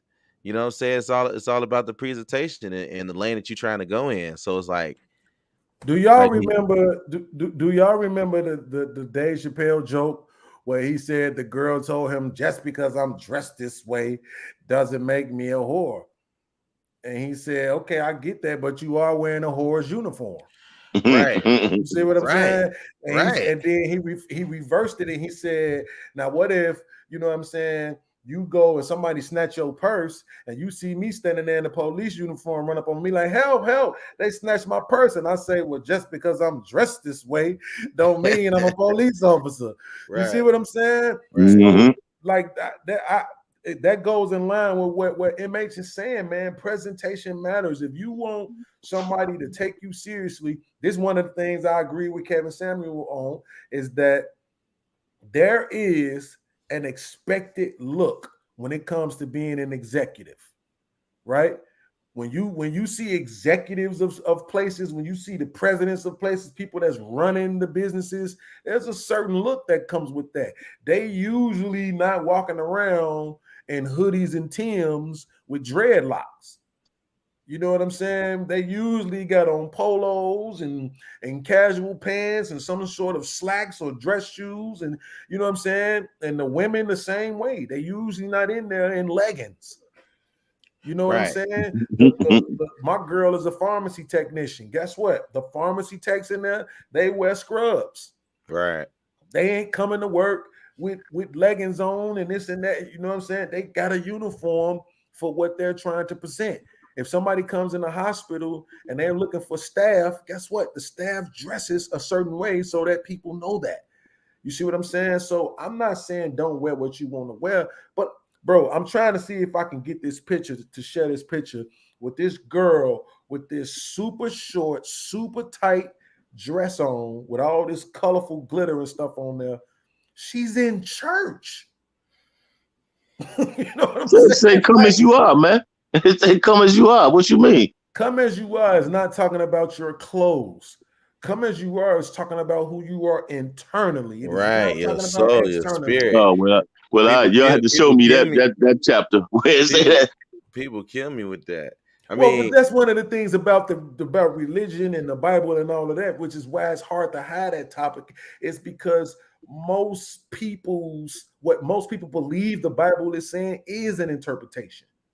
You see what I'm saying? Most of what they're going to tell you is their interpretation of what's being said versus just exactly what it says. Come as you are. Okay, cool. Yeah, you can say that means come as you are, whatever you have on. But guess what? She had a choice. It's not like that's the only outfit that she got. Right. You see what I'm saying? She didn't have to come in that. That's not, bolted onto her skin. She chose to put that on to go into the church, bro. Right. And I'm just she didn't choose to be judged by the people who judging her for what she got on, though. Say that one more time. Common sense. She didn't choose to be judged by the people who judging her for having on what she have on. I take your point, but at the same time, she did. But that's crazy because she chose to wear it outside into public view. Right, and if she went Anything to court, you do in the public, you're choosing to be judged. Right. You're choosing to put yourself on the chopping block, so to speak. But who is the public to judge everyone? Everybody is the public. Everybody. But I'm saying no. Who? Why is society or the public? Why are they ordained to be judging everybody? What does their judgment mean? What does it mean? Well, I take your point, but at the same time, there's no way around it because we are the judgers. That's what every single one of us. I wouldn't even say it's judging. I would say some things there's just order to it. You know what I'm saying? It's like you can't come before the judge and you trying to win a trial and you dressed half naked. The judge is gonna judge you based off of how you looking and what you present yourself about your seriousness and everything else. If I go to a CEO job interview, I can't be polo dripped down with gold teeth in my mouth. That's not the presentation that's becoming of what I'm trying to do. So depending on what you're trying to do or what you're trying to portray, you got to fit the part. That's just the order of society. And without order, what do we have? But we said earlier, society is the people. If society is the people, so people can control what you wear, what you do, or what this is for. Not control. Judgment. Judgment is certain arenas. There's a standard. But judgment is different from, you ever heard the saying judge, jury, and executioner? Judgment is different from executioner, right? I can tell you I don't like what you have on, but I can't make you go change it. But the fact that you wore it outside, you open yourself up for that judgment. Judge about it, right? You see what I'm saying? That's just a part of life. But are these people who live in glass houses throwing stones? These people doing the judge? Okay, well, don't you see what's wrong with that? I do, but everybody lives in glass houses. That's my point. Everybody lives in glass houses. If I put on a clown suit, everybody's gonna say I'm a what? A clown, right? I mean, and by mean, that measure, we're that's all just the world construct that we live by. And right. and if you look at it, it makes sense in certain arenas. It's like you can't come in here a certain way. That's just the order of things. My thing is like being said, you got a choice. So it's like if you want to come in here, you got a choice of this is how you need to present yourself. If you don't want to present yourself that way, then you don't be in that arena, you don't be in that space, you don't be in that building. You Right. know, and I think that respect is what's lost now because people are trying to force what they feel should be allowed in a certain arena and destroy the order of things off of their preference. It's Right. like respect the space, Yeah. and that Like respect like is like what when people creates say boundaries. you shouldn't wear this or this and that, forcing that's what it's like, right? I Not really, mean, because that's no, still not just really, opinionated. because if I'm going to do surgery, I got to wear a certain kind of outfit, right? If I'm going to do anything, I got to dress a certain kind of part. It's like if I'm going to school, I can't go to school in, what I'm saying, a swimsuit. That's just not appropriate for school, and it's not the right place. The right place is the pool. So there's Right. just Your friend, like imagine your wife's friend is getting married, right? And one of her friends show up to the wedding in a bikini. I just seen That's not the place for that. You I see just what I'm seen a saying? lady get married, and the wedding dress was like that. She was twerking at the reception with like I'm talking about like nothing on. I got to get this video. I'll send it to you. It's crazy. But see, and that's another thing. I'm glad you brought that up because this is like the brother down in, I think he was in Houston, who told them women he didn't want them twerking and standing on his furniture. You know Right. what I'm saying? And you had all these people like, man, it's just dancing. And it's like, bruh. And then a new video surfaced where it was some restaurant where the girls was dancing and acting the fool. And everybody was saying that, oh, well, this person with this restaurant said they don't mind if it's twerking. Trying to shame the other brother who said he don't want that in his establishment. You see what I'm saying? It's like, bro, but you had a lot of people, a lot of women, I was surprised, was saying, look, this ain't the place for that. It's a restaurant. All y'all got y'all booties halfway out and twerking, and then right behind all the women, it's a little boy, Right. right? Dancing right behind all of them. Couldn't have been no Yeah. more than about 8 years old. So now there's this new image. I don't know if y'all seen it that's circulating of this little baby girl, probably no more than 4 or 5, twerking on a grown man. Mm-mm. Recently, since the picture came out, the girl who posted it has said, well, that's her daddy. Y'all need to mind y'all business. You see what I'm saying? But I mean, I'm so, you know who I'm tired of? I'm tired of these wannabe woke Egyptian African hotel. I'm so tired of these niggas, man. I'm serious, bro. Most of the time, I be wanting to punch these guys, bro. They try to take every single thing we do and say, well, your ancestors did it. Well, that just come from your ancestors. And and they saying the same thing about twerking. Y'all so upset, and you Negroes don't even know what y'all talking about on hotel. We used to do twerking. Twerking comes from Africa, and when the women been twerking, and it's really a spiritual dance. And I'm like, man, why don't you just shut up, bro? Stop playing, bro. And then the one dude said that on the post, and I told him, and look where that got us. Right. Everything everybody was talking about, I'll be like, and look where that got us. Everything you say, just remember it led to us being right here where we at right now. So you can't make me feel no good way about none of this stuff you want to talk about, Hotep, Egypt, and all that. I don't care. I really don't care. Man, black people the one who invented Russia, bro. I don't care. Man. I don't care about that. What I care about is how we treat each other now, today, how we raise our kids now, today, how we value men now, today. You know what I'm saying? What about the women? Say that again, bro. What about the women? You left them out. They're overvalued. I probably did that subconsciously because I know they probably be tired of hearing me. You know what I'm saying? But I mean, at the end of the day, man, I seen this video It's from I think it's from the 70s, bro. It was this lady on there named Amina Baraka, and it was about 5 or 6 or 7 of them, and they was having a conversation about what was going on in the black community. We talking about way back then, bro, 60s, 70s. Lena Horne was on there as well, I think. And that black lady said that the men play a specific role in the community and the women play a specific role in the community, and the men can't play their role until we play ours. Mm-hmm. She I know who you're talking about. She understands the power that women have. Even Sherazade It's called Ali balance, has talked brother. about this. It's called balance. When y'all talk about a man being more than a woman, or y'all call her the weaker vessel, that's not what it is. It's called balance.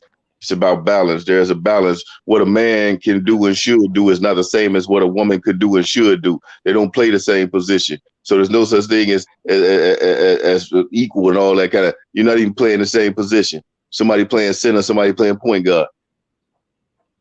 I mean, I get that. Yeah, weaker vessel I think is those a other negative terms thing. apply to other things. You know what I'm saying?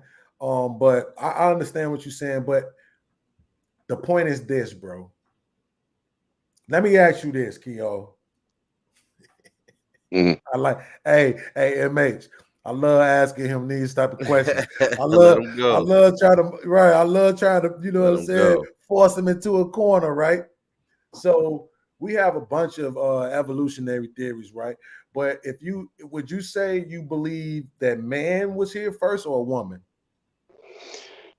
I don't know what I don't deal in evolution and people coming from monkeys because I ain't seen no monkeys turn into people now. But that's another When I say thing. evolution, I don't Well, even mean what that. I'm gonna say was what I've seen written, which would be a theory or whatever that make the most sense, is the first being was asexual, gender neutral.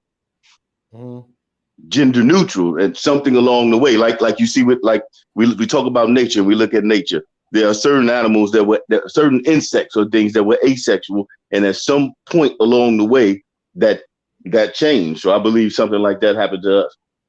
Is that the asexual? Is that the version of a human being where they suggested they could get pregnant on their own?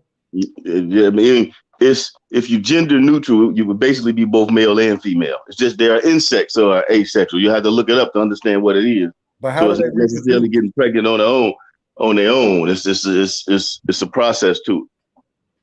Because that I seen some where somebody was talking about the first human being and them being able to just get pregnant, like not without any type of sexual thing, anything like that. That's Like they what an just got asexual pregnant. being could do.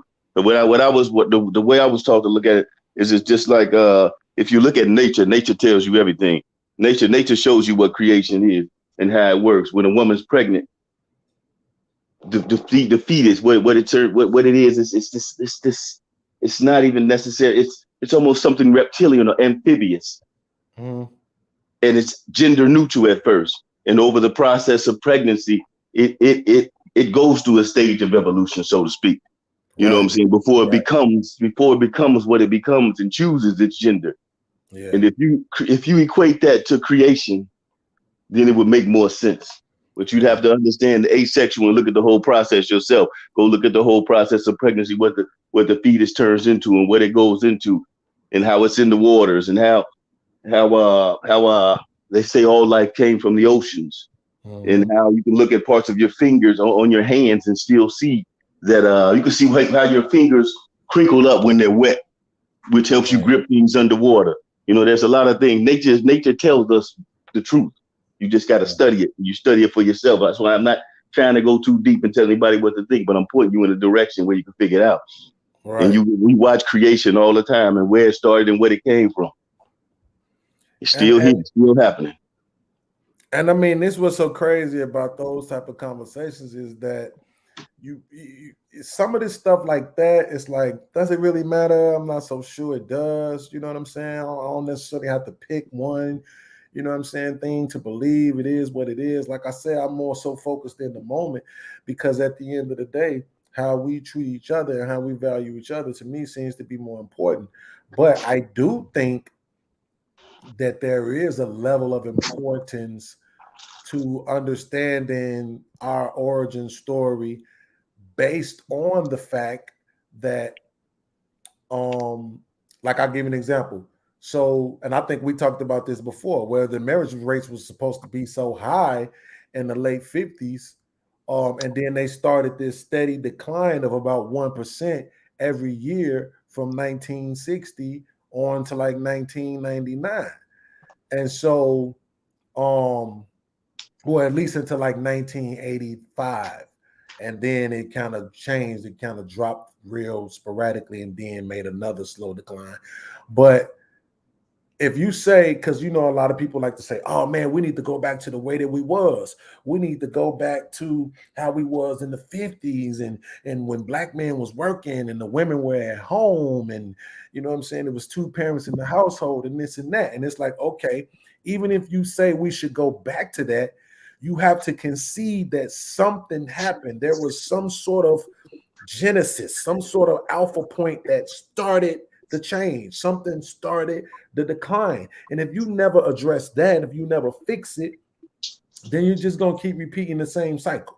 You know what I'm saying? Like I said, well, it seemed like we want to wait until people become traumatized and have anxiety and depression and all these battles and scars from life and childhood. I like to say I'm a veteran of childhood a lot of times. You know what I'm saying? And then now it's like, okay, well, now let's go through this corrective process. Instead of, how about let's change the process? Let's change the process from the beginning. And I think part of that is going to take understanding the origin story, because I don't think women really believe or understand at all what damage they're doing in the community. I don't think that they do. I really believe that they're convinced that everything is men's fault. It sounds like you convinced that everything they fault. I don't. I just don't talk about the things that are men's fault because we've talked about it for 50 years. That's all we talk about. 50 years. Men are openly criticized in society, but women are treated like gold. Women get to make posts about being a father on Father's Day. Right. If you did that on Mother's Day, you get dragged, and even men would drag you. Right. But on Father's Day, they do it with reckless abandon. I mean, but that's society though, and that's really what the conversation is that's being had in the spaces now, and what they want to call, so quote unquote, the manosphere is actually addressing, like, hey, listen, this is what y'all be on, and this is what's causing some of the problem. Because if you look at the origin story, so to speak, like as far as black women wanting to do what they do now, it's like they got pulled into feminism. White women tricked them and convinced them that the same things that they were going to get were going to be the same thing as going to be for black women. But black women were just an extra set of vote to help them get what they wanted. And in the end, black women were left in the dust, and black women end up getting into the welfare system and becoming single mothers. While guess what? White women are still marrying.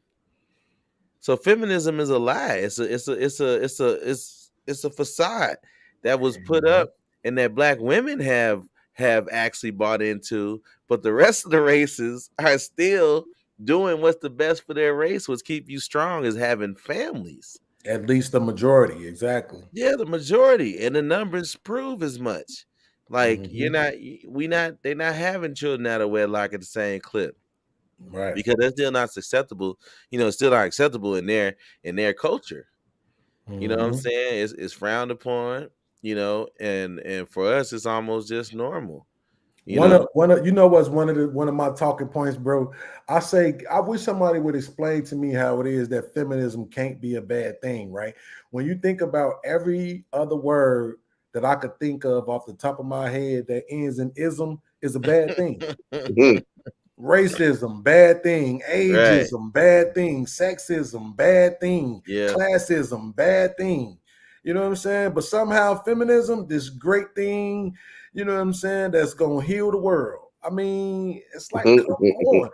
Once you put the ism on the end of the word, you're saying this thing is supreme to everything else. That's basically what you're saying. Racism. I don't even know no people who follow that code, man. I don't know where y'all be meeting them people at, man. I don't know no lot of women who follow that code at all. Well, it's not that they following the code, but when we having children and don't believe that children need to be born within the construct of a family, feminism has them tricked, and also the system has them tricked because a woman can go from staying with her mom in the projects to having a baby, and now she got her own place. She getting food, and she getting all the things to be able to be out on her own. And the more kids she has, the more she receives of that nature, and she's able to live this mediocre life that's the norm what she sees around her, and it's actually a come up. Like there's no assistance for people that are doing the right thing. It's like we pay for other Mhm. people's bad decisions, and that continues to promote more bad decisions. It's like Mhm. if we give you welfare for the first one, if you have a second one and you still not married, well, you shouldn't be getting it. It's like you need to make better decisions and figure it out and stop depending on the government and everybody else to make up for your bad decision making. Hey, But are they dependent on the government though, or do that money come out the regular folks' check? good Yeah. point. If you look I at mean, the deductions on your check stub, the government ain't doing exactly. nothing. You understand what I'm Good saying? point. Exactly. They're They're taking depending that on money us. from regular folks and giving it to other folks. Exactly. You're right. And they Hey, depend on us. hey, that's a good point. You know what I'm saying? I guess they depending on the government to collect it. You know what I'm And saying? then To disperse it to redistribute it them. from us. Right. You see what I'm saying? But that is a good point. And I mean, you know what? This is my thing about that too. One of the things I like to say about that is I remember a long time ago I seen this meme, it's probably about 5 years now, where the guy said, why is it that when a man and a woman has a kid, right? And part of what he was saying was that they didn't make the what did they call them? The farmers. When they was giving the farmers subsidies and handouts, they didn't make them have to split their family up. You know what I'm saying? They never told them the husband couldn't be there. But for some reason, when they was giving out these subsidies and this welfare and stuff to the poor communities, they was telling them couldn't no man be there. But he said it's weird that as a woman, if you have a baby and you can't take care of no baby, well, you get a house, you get Medicaid, you get welfare, food stamps, you get child support, you get cash assistance, you get all of this stuff. But then as a man, if you have a baby and you can't take care of them, you get jail. Mhm. You see Yeah, what I'm You you get get saying? different jail. things. You tell the judge you got no job. The judge still like, all right, well, I need $25 a week. It's like, judge, I just said I got no job. Right. You see That's what the I'm saying? system. And so now what most people would say, including, and this I ain't gonna lie, this is one of my big beef. I was talking to my cousin about this last night. One of my biggest beefs with the manosphere is that they focus too much on money. And it sounds like they pretty much be saying most of the time that if you ain't making six figures, then you're a beta male. You know what I'm saying? You this beta male, and you're gonna have to get with a fat girl. You know what I'm saying? And you weak and you a simp and all this other stuff. And I be looking at most of these cats and I be thinking to myself, even if you did make six figures, the only reason why you get to keep that money is because there's laws in place to stop niggas like me and my men from coming and taking it from you. Because Well, you ain't what are nobody's those house. laws? What are those laws? That we're gonna go to jail if we take it from them, because it's gonna be taken with force, and Yeah, it's you, not gonna end you know, a real lot of well for people you. say that like when you talk about the putting the men out the house, a lot of people say that ain't systematic. Well, you got to go back to first say, why are these communities poor? Because there's ways you can point out that and to show that things are being done intentionally. Because why are those communities poor? Why did they push our people out the South? Right. Why did they push us into them projects? Who occupied them projects first? Does Right. anybody know that those the Jewish cats was in the no, that wasn't Yeah, when it was that's first built. yeah, Yeah. that's a whole. It was a whole movement that made that happen. So, Period. Yeah, because And you I have think to. did they learn how the projects had the effect on them first? but no, they did that study with some rats in the laboratory. Okay. Yeah, you can look that up too. They did that study with some rats, and they started eating the babies, being on top of each other like that. So they were fully aware of what it could lead to. That's why it's always expressways and train tracks by projects in case they got to bring the heavy artillery in and remove y'all. Right. Yeah. See, that's what I'm saying. I started learning stuff like that, man. And it kind of made me realize, like, okay, that's a particular battle that I can't do nothing about right now, right? So let me focus on this other joint. But real quick, what I want to do is this. I want to play a little part of this video real quick. Let me see if I can get it on here. Well, before you do that, Raise your Go ahead. I just want to slide in on the manosphere that you were talking about. I think you kind of misunderstand it a little bit. I don't think that they're saying. I think the focus is on money, because really the point is to prove to a lot of these females that most of them don't qualify for the guys in their head that they think they should have. No You know what I'm doubt. saying? And so it's more of a matter of like they're not out, maybe some of them dudes are saying that, but I know a lot of the prominent dudes like Kevin Samuels, you know what I'm saying, like the lead attorney, Yeah. MTR, guys like that, they're more or less, you know what I'm saying, just letting that be known. And then not saying you a simp if you just saying these monsters out here just trying to get, just want to get a certain thing from you. And that's what it is, you know what I'm saying? Like, hey, these chicks want a certain thing that they're not really qualified to have. You know what I'm saying? We gonna jump back into that real quick after I play this video, and I wanna Set it talk up. about it just for a second, but we're Yes, gonna sir. jump back into that because that's important. hand if you're married. Raise your hand if you're married. None of you are married. Raise your hand if you would like to be married to your baby's father. One. The rest of you who don't plan to get married, why don't you plan to get married? I'd like to know that. You already have your child to think about, and then a whole family to care for. It's a lot of responsibility, and then you don't want the commitments. I wouldn't want no man holding me down because I think I can make it as a single parent. But don't you think you might need help in raising that baby from a man? Not really. I didn't have a father. My father wasn't in the home, so it really, male figures are not substantially important in the family. Male figures are not substantially important in the family. That's the big lie that was told. That video is from the 80s, apparently. What year was that from? I believe 1985. So one of the things about that video, I use that video a lot in debates with women about how we got here, because I know growing up, the narrative around the broken families as we were seeing them was that men just weren't no good. Men ain't no good. They make these babies and they run away. And men. And then every time you turned on the TV, it was Oprah, it was Sally Jesse Raphael, it was Ricky Lake, it was Jenny Jones, it was all the shows, daytime talk shows. I mean, even Montel Williams used to get in on the act. Men. Men are the problem, and it just ain't no men, and that's why the families look that way. And then now it's all of this information and all this other, Sherazade Ali, that was 1991. Yeah, she's been doing that. You know what I'm saying? Exactly. She been talking about what was really going on in the community and how we really ended up the way that we were then and are now. And of course, people just couldn't get past the parts in the book that she wrote where she talked about polygamy being an accepted thing, and sometimes women might need to get smacked in the mouth.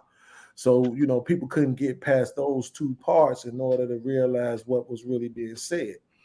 But from this video, what you can see, and I know my big homie Keyhol, He's not a fan of statistics. he don't trust in them people's numbers. Numbers are disingenuous. They could be formulated to say whatever you want them to say. Mm-hmm. True. You know what I'm saying? But I like to deal in a little thing that I call behavior, right?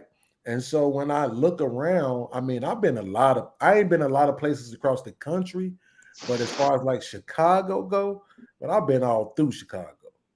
I've seen in the suburbs everywhere, man. I've been around. Okay, brother. Chicago ain't big enough to even say most. You got to say people I know or I've seen.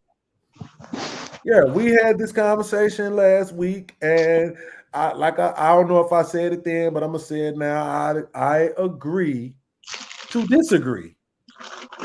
I'm not gonna change from saying, because for me, most is only 50. If I say in general, I'm only saying 51% or better.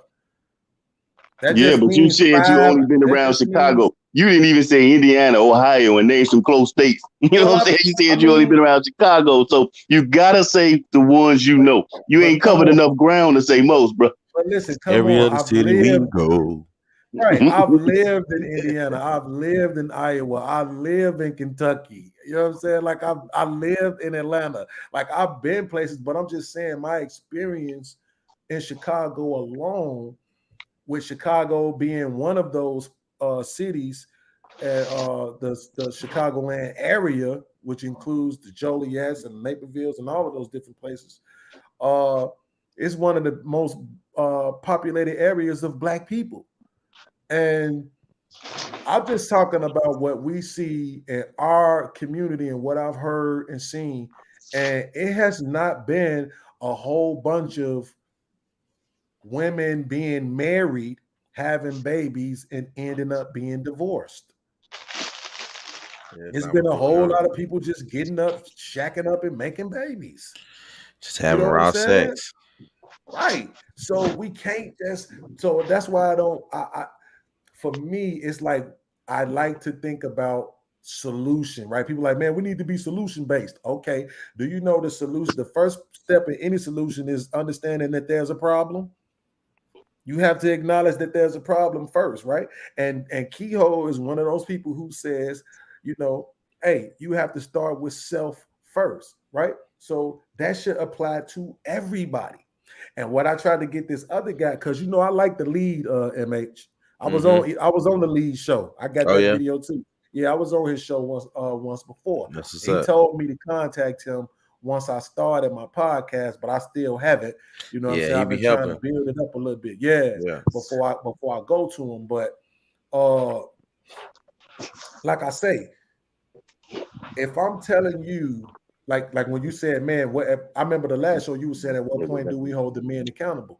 Man, listen, we got it's way more guys like you, Keyhol, that's out here holding men accountable than it is females holding women accountable. Yeah, factos. If this man Kevin Samuels puts you like this, and this is I'm pretty sure this is a vast under exaggeration, right? If that's a term, right? Let's just say he interviews 5 women per night. He does this 5 nights a week. So that's 25 women a week. Right. Then he does this, that'll be 100 per month, right? And he's been doing this for 12 months. So that's 1,200 women. And I'm telling you, out of them 1,200 women, constituted 70 to 80% of those women don't take accountability for nothing. Mm-hmm. Everything is the men, bro. See, at first, as a man saying this what made Kevin Samuels' show so good, is because there was a lot of men in the manosphere just talking. But he interviewing all of these women back to back to back, night after night after night after night, and they all coming on saying the same rhetoric. Now we can't say, oh, that's just the ones you know. Right. These women calling from everywhere, not even nationally. just in the United States. Exactly. So you think he taking every call that come from women, or they being screened and he taking certain. No, he take women that come on and don't even know what the subject matter is. He give them a minute to get themselves together, and he get on to the next person. Like he take them show is random. live. Yeah, it's live. It's It's a random. live Yeah. show. Yeah, no See screening. what I'm It's just saying? random. Right. He just let them in. And they just get to talking. They just And get to going. and the thing about it, what be so crazy, bro, Dress it makes you know size. this. Right. Once he started talking, because I remember this one episode, this girl came on and she came in like, I just want to say I agree with you and this and that and woo, woo. What do you And agree with me about? right. And the one thing that I like about him is that even though she said that, he was like, oh, okay, really? He asked her a couple of more questions. And I'm talking about it just started unraveling, bro. All of the biases, all of the sexism, all of the unaccountability that she had for women, and the sexism and the biases that she had against men, it just all started coming out. All it took was a few questions, bro. And so, and because they know they're being watched by 17 to 25,000 people's live, they want to talk. So it's not like they gonna be holding their tongue. They want to talk. They want to be heard. You know what I'm saying? And so now we can't say, "Oh man, that's just the people you know." Nah, and it ain't just him now. King Riches, MTR, even Fresh and Fit. Don't nobody like them no more. But guess what? They played their part in this too. They did. The little weirdos had 10 chicks in there at night, and they all was on the same thing and unaccountable. Just trying to find the next lick. And it basically what it comes down to is they all want 6 foot, 6 figure, 6 pack, right? And so, like they say, that's 10% of black men. If it was that much, I think it might have been more like 8% that makes 6 figures or more. You see what I'm saying? So you got 90% of women, well, not 90, you got 75% of women wanting the same 8% of men. Right, and that's why the same dude got 6 different baby mamas. Right. Look at the dude, young NBA. And that's one thing I'll say real quick about, I know Keyhole don't like statistics and stuff, but when you really break down the statistics, it's a lesser group of black men that are actually having these babies that's not taking care of them versus the whole. Because that small group of black men that's doing this are the ones having the multiple babies with multiple different women. Right. And it's a small pile of men with a huge pile of women, more than it is running rampant through our community. I mean, you just look at the everyday guys you run into. Most guys ain't trying to have that going on because they've seen the scenario. You know what I'm saying? And they don't want to relive that. But we not getting a lot of learning, I don't feel like, on our female side. And I wonder what you guys think. If they took away welfare, do you think we would still have as many single mothers? Go ahead. You do realize if you're gonna go with statistics, our people ain't the number one recipient people on welfare, though, right? Oh no, absolutely not. Absolutely not. We're not the majority. Of course not. Right. Not even close. Not even close at all. Right. But I think that video, that part of what perpetuates that feeling that she felt like she could do it without a man is because it's not as scary when you're getting all this assistance to help you get through it. Right. Right. I think if men value they sperm more, there'd be less of that. That's what I think. That's how I think, man. You hold your seed as a man and stop giving it to people who don't deserve it. You know what I'm saying? We got to start holding back, man. I'm saying in reality, if they were to cut it off, do you think that you would have as many single mothers? If they knew that they had to take care of a child on their own, no assistance from the government, right? Would people think about it more? Of course, yeah, I think they would. They might even start choosing better men with jobs and things. I think that would be a change all around the board. Yeah. They would be looking for a man with some substance and who they know could take care of some things and wouldn't just be having children by somebody who thought they was pretty. So when you circle back and no talk pun about intended, Valley. Yeah, right, my man. But see, that's what we don't talk about as Black people. A greater conversation of that. What we fail to realize is, um, as much as we love MLK, he's a prop just like Obama, because the certain train of thought is advantageous to our white counterparts. When you look at the Langston Hughes and the W.E. Du Bois, they leaned more towards segregation as being a benefit to us. Because what does segregation do? It forces you to create infrastructure that is contained within yourself. And when we do what we do and have the welfare and stuff, we no longer have an infrastructure that's contained within us any longer. It's dependent on outside entities, and they have infiltrated our culture.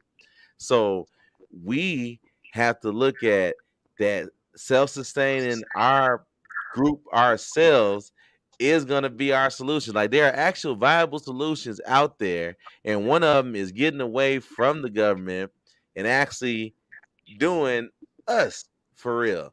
And that's Mhm. really where we really are lacking, because the more that we depend on government subsidies, we'll forever be in the loop that they want us in, because that loop is always going to produce that loop. You know what's so funny about that? Well, not funny, but what's ironic about you bringing that up is that I literally was having this conversation with my coworker today at work.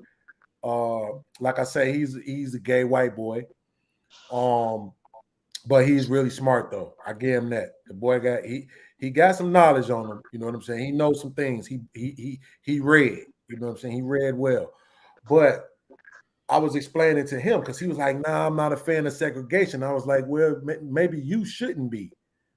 You know what I'm saying? Because Oh yeah, most of you absolutely everything, not. your culture, comes from our culture. I said, but I said for my people, segregation was the best thing that could have ever been going for us. You know what I'm saying? I literally was just telling this to my coworker today. You know what I'm saying? That the segregation was what we needed. It was the best thing for us. And guess what?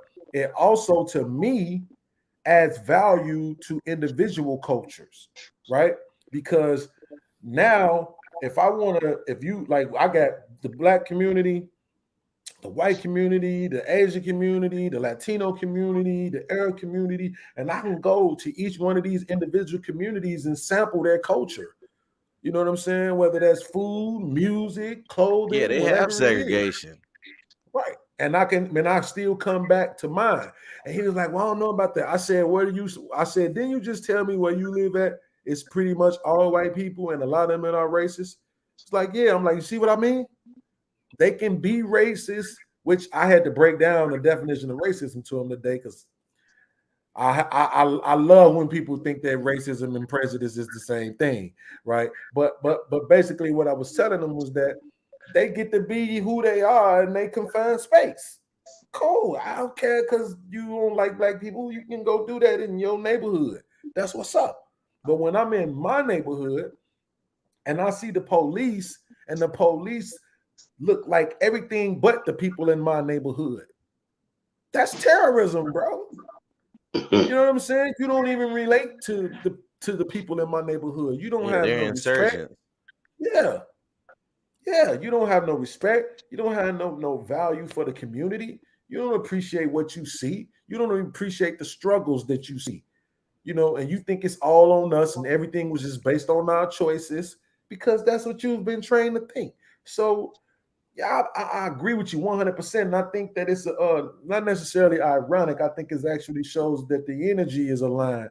You know what I'm saying? That you made that point where I was trying to make that point to somebody earlier today. And you know what? I'm glad that also because I can delve into the racism thing a little bit. Keyhole, I want to ask you this, and mate, you can answer too. So I learned, and look, don't let me lie, right? I want to say it was one of them hidden colors cats. You know what I'm saying? That broke down the definition of racism, as I explained it to my coworker earlier. That I was like, everybody can't be racist. I said because racism is a practice. And unless you can practice racism, then you can't be a racist, right? Racism is about power. It has to come with see an what I'm advantage, saying? right? It has to have power attached to it. Exactly. So if you can't, like I told him, I said, you can't go and say, hey, that guy over there is black, fire him. You know what I'm saying? You could get me fired because I sexually harassed you. You could get me fired because I was smoking on the premises. You can't get me fired because I was black. You see what I'm saying? That's racism is about race. So the power has to be in you being able to dictate something over my being based on my race. You see what I'm saying? So when I see people like Karens of those natures who try to practice their form of racism to exert some sort of power over you, and it don't work out well for them, and I take pleasure in saying that's because you're actually not a racist. You're just a bigot. You know what I'm saying? You sound like a bunch of names you throwing around because there is no scientific proof that race exists. So what is racism besides something that somebody made up to separate? You ever read the book The Art of War? Yeah. If you read that book, you will understand why they create all these names and these titles, because no one ever talks about the human aspect that everybody is. You pick these little individual names that these gatekeepers have passed out to keep everybody bickering back and forth. I'm black, I'm white, I'm yellow, I'm green, I'm pink, I'm green. You know what I mean? It's silly. It's all silly. And there is no difference, because if there's no scientific proof that you can look up that race exists, what the hell is racism? It would simply be, you could use the word prejudice, and yeah, niggas could be it, like Caucasians could be it. Yeah, I mean, anybody could be it. And it don't even have to be about the color of your skin. It could be because somebody gay. It could be because somebody fat. It could be because somebody dark skinned. It could be because somebody, you know what I'm saying? It's just silliness that the gatekeepers or the people who control the wealth and the land create to keep everybody else separated in these individual groups and bickering back and forth. And it works very well. Okay, but let me ask you this. This is and true. I've heard somebody talk about that before, and that the construct of black and white and all of that is political statuses. They've always been political statuses. Yeah, that is relatively called whites. It has another meaning. New though. You know what I'm saying? Like over the course of the last couple of 100 years or whatever. Before 1960, nobody was called black. No doubt. That's how brainwashed we been over these years, and we still walk around pushing and promoting it, not knowing no better. Right, but this is what I'm saying though. At this point, so how do you rationalize the fact that people who look like us are usually faster, can jump higher? You know what I'm saying? Than people who look like Tom Ford. And it's people who look like some of everything who've been graced. There's some people who have very little grace. You know what I'm saying? But what they called us was the soul people. You know, it could be related to the carbon or what you call melanin or different things that has to do with our bio makeup. I mean, it's, you know, who knows? So you don't think melanin is, I get what you're saying again, but I feel like I don't necessarily know if there's really a problem with race. You see what I'm saying? But what is a race? What is race? If there's no scientific proof race exists, what is it? Okay. Yeah, I can't answer that question because I don't. I think what I want to say is not the actual answer to that question, because when I think of race, I think it's not scientific. Yeah. Right. It's just something that's been made up. Scientific. It's a construct, but that would be like the same as saying, what is currency? It's a construct. What is currency? You give out a debt for a debt every time that you're exchanging a dollar. What is it really worth? It's worth what they say it's worth because of the construct that's been built and created. So we can say that it's not scientifically based, but the constructs is still built, it's still created, and it still runs. So we still have to address it because it really does exist. And that's what I was saying about race, is that at this point. Like when I think of race, I think black, white, Hispanic, Asian, and Middle Eastern. That's what I think of when I just automatically think of race. Have And y'all ever seen an ethnicity sheet? You should Google that and look it up, and it'll shut down a lot of what you're saying.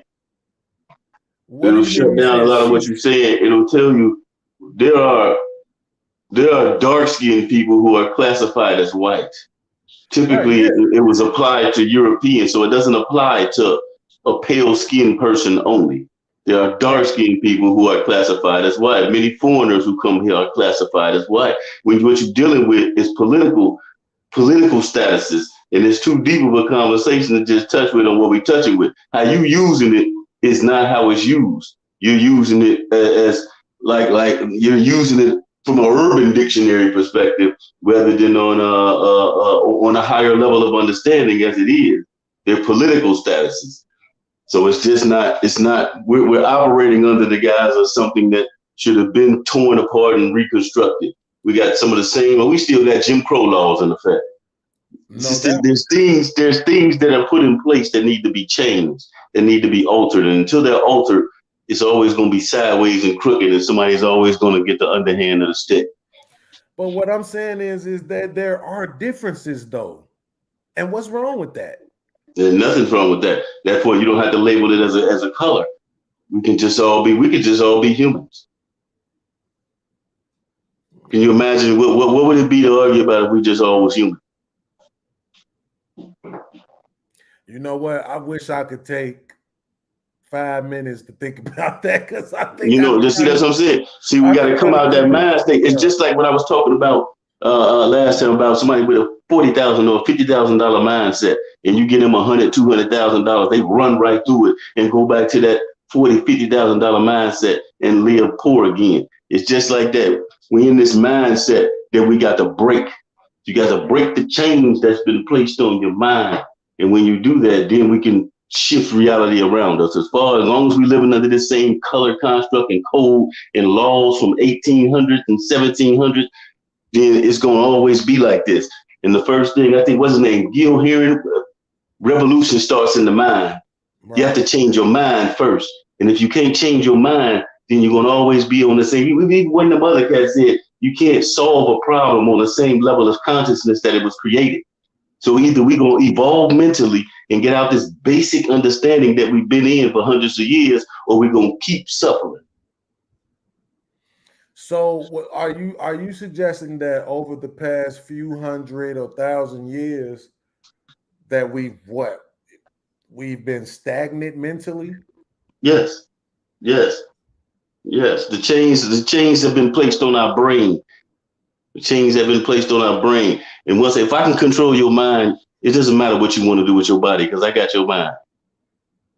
All I got to do is push and promote fear and keep you living in fear all the time, no matter what it is, how it is. If I keep you living in fear and I keep control your mind and I'm educating your children, all you can do is stay in line. Mm-hmm. That's why people keep saying we need our own schools and things like that, to break the chains in this same habitual cycle that we trapped in dealing with these people. Everybody complains about these people, but we send our children to these people's schools. We don't create our own schools. We don't educate our own children. Like I heard that other cat say, you can't send your children to school with Caesar and expect them not to come back as Romans. Mm-hmm. We got to change. We got to change the way we do things, change the way we operate and separate from this system. Or we're going to keep suffering and keep complaining. I don't know why they did that. Oh, they did that again. They did that again. It doesn't change until we change. Right. Of course they did it again. So when you say we, you're talking about the so-called black people, though, right? I'm saying we the people, everybody in general. See, I can take one demographic. And have them fighting for change, and another demographic fighting against them for another change. But if everybody collectively say we won't change happens overnight. So we got to stop all the black, white, this, that. Stop all the separation and come together collectively to make something change. If everybody say change, it's going to change immediately. If black, white, purple, green, blue, aqua velvet, all these people, it means nothing. But it's more at this point. It's It's not way more. realistic though, because we are different and But, we We can be value and different. different that's We what can I be was we different. about to say. value different things. So there's a thing. No matter what construct you put it under, there will always be differences. You know Right. what I'm Yeah, saying? but we Like look at all the want to be treated Japanese. They fairly. eat sushi. True. That's something that doesn't translate over to another culture. Chinese people, they value pale skinned women. They like women to be as pale as a ghost. There's certain things that are always going to be cultural, and there's going to be different values amongst the groups. The key is Right. to respect the differences and There it allow is. them, There it and is. not to have prejudice based on the differences, but to recognize that there is a difference. That's our biggest problem when it comes to the man woman conversation, Wait, hold on, hold on, because we hold on, don't hold on, respect hold the on, real quick, differences. MH. Before you switch to the man and the woman, but here's the thing: you saying respect the differences, but it sounds to me like those differences are always going to create a space for where for needed segregation or separation. Because everybody don't want to be around everything. I had this And our conversation problem at is work where that we we don't. talked about the alphabet people. Right. You see what I'm saying? Yeah. Where everybody don't like it's people that's like they don't want that taught in schools to their kids. You see what I'm saying? Because what is it to teach? Right. If we all living under the banner of being human, what does it matter if your sexual preference, your skin color, human, that's it. The human family, period. Period. It eliminates all that. Why you gotta specify someone's sexual preference, someone's skin color, someone we that the world we live in, society, which is us, we are society, create these differences. The media Yeah. controls Absolutely. much of everything that's going on, much of everything that's thought. Art imitates life, life imitates art. Stop listening to that foolish music, man. I told you, man. If I go over somebody's house, man, and they playing foolish music, man, I get up and leave. I'm not gonna try to change them, but I will change me by removing myself from the location. I mean, and I get that, Yeah. Yeah. and Yeah. it Yeah. brings me You're making back a to my great point point. about the segregation because, like, at some point, it's going to be enough people who don't want to be around certain things that going to there's always going to be some constructs of differentials is what I'm basically trying to say. Man, as long as we come And together that's for what's okay. right. That's our problem though. We want unification in things that don't matter. Like he was talking about with the alphabet people. You know what I'm Mhm. saying? They want everybody to accept what they doing. If you like what you're doing, do what you do. I don't need to know about it. My kids don't need to know about it. You just do what you do. If a person is gonna fall into that, they'll find out everything they need to know about once they get there. It would be the equivalent of we teaching kids about dominatrix, because just in case they run upon this, that they understand how it all works and what a submissive is. No, Right. when you get to adult topics, you deal with adult subjects and you deal with adult matters, and sexuality is adult matter. And when it comes to constructs are what they are. And I think that our biggest problem is that separation is okay. And that was a difference between Malcolm And and Martin, Martin. yeah. You know what I'm saying? Like Malcolm recognized that, yeah, they tried to make me think that, there were no other races that were Muslim, but there was still separation. There was still separation even amongst unity, because that's fine. We have a commonality that brings us together, like you said, being human and respecting that and respecting life, and respecting people's right to live it the way that they would like to live it. But it's all right to separate and to have and to be in groups that we are more comfortable in and we're more productive in, and that we can really have our slice of the pie. And every other group, that's okay. But for black people, we always are the humble Right. ones that always bring people in. That's why we have Right. Eminem and and the Beastie Boys and all of these guys. Not saying that they're Mhm. not talented, but they're not giving us the same. Look at how much they didn't want Lil Nas X to be in country music. You know what I'm saying? Or other black Mhm. artists, like their medians, they're not as accepting of bringing people in, and that's all of the cultures, you know. And see, look, and this is what I would tell you. Now, if my coworker was on this podcast right now, you know what he would tell you? He would tell you that, and like I say, he's gay, and he would tell you, I've been this way since I was born. I knew it always since I was little, and I believe that we deserve representation, and we deserve representation everywhere. We deserve it on TV, on radio, in politics, in the hospitals. And this was so crazy because Why though? I didn't even know that he was anything. You know, everybody wearing masks. I ain't paying no attention to nobody. And so how I even found out that he was gay was because we was talking about Lil Nas X. And I was saying how, you know, he get on my nerves because he be doing too much. You know what I'm saying? And he had been trolling Boosie and just, you know, constantly provoking Boosie to just say dumb stuff, bro.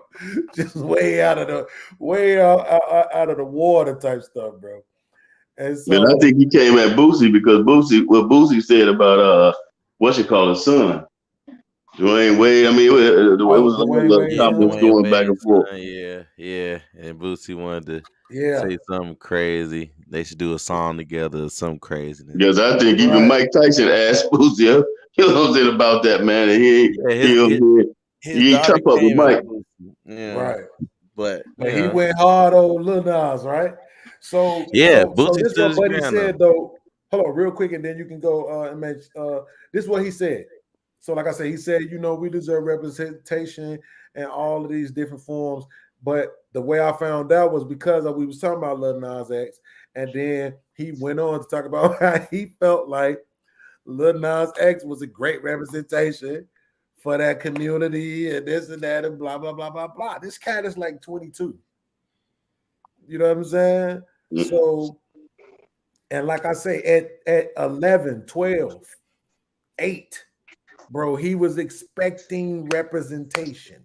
You see what I'm saying? And I'm thinking, this is what I'm saying, bro. Like when Keyhole just said that he believed we have just been stagnant, I feel like at some point we are going, like if we just hit the reset button right now, it's like in the Matrix. Remember, he told Neo, he's like, this is the 6th time we done did this.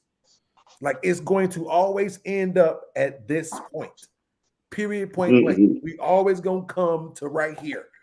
Hey, let me say something real quick before I'm finna get out of here, man. I gotta get up. We not gonna always end up at this point.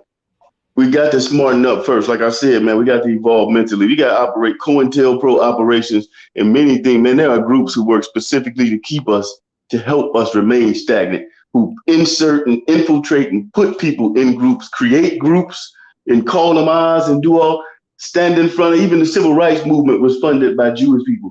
I mean, we got people doing stuff for us when we got to start doing stuff for ourselves, and it don't involve anyone else or nobody's infiltrating it. No, you know what I'm saying? We gotta do something for ourselves, and that's when things will change. No doubt, man. Hey, but much respect to you. MH, you got something you want to say before you go too? Yeah, I 100% agree with Keyhole. And that's what I was alluding to earlier, man. I see no change without the solution of, for me, quote unquote, kind of a segregation. Just us building our own, having our own schools where we can teach our own curriculum, and we have to actually care about our own, man. Like we say that, but the killing, the lack of support from these people that we give platforms to and go to their concerts and watch them throw balls and catch balls and make clothes and do all other kind of stuff, and we don't hold them accountable for what they're giving back to the community that gave them the culture that they were able to sell on the other side and make those bucks. So until we really get that unity and get that support from the people that are actually making the moves and in the positions that can really help the people, man, it's a sad outlook for me. But keep hope alive, as Crooked Jesse say. Right. Well, real quick, I want to say to both of y'all, thank y'all for being here, man. This is much y'all show as it is mine. I think whatever changes that we want to see to the community, it's gonna take brothers like you two, along with myself, humbly I say, to just do what we did tonight, man. And I'm gonna start spending some more time chopping up little pieces of these programs and throwing them on social media. I'm blocked right now. Facebook's so raw, bro. Oh, they man, know bro. that I got 2 Facebook pages. They know that both of them is me. They be I done. got blocked on one, and they blocked me on the other one too, bro. At the same time. So it's a cold game right now. Yeah, but like I said, I just want to say thank y'all, man. Like I say, at any time, I'm gonna send y'all the request every week to be on, man. I really appreciate that I even know men with this level of introspect and this level of knowledge. And I value you too, man. I appreciate y'all, man. And y'all might want to consider going to second shift. So you ain't even got to go to bed all early. Your boy works second shift, so I'm finna be up all night rewatching Suits, my favorite TV show. Plus, I just started watching that Karate Kid TV show, so I'm checking that out now too. But yeah, man, I appreciate y'all. Hope y'all can be back next week, man. No doubt, fam. Respect, family. Respect, family. All right, man. Respect, man. Appreciate y'all. Big respect, no doubt. Yep. All right, everybody.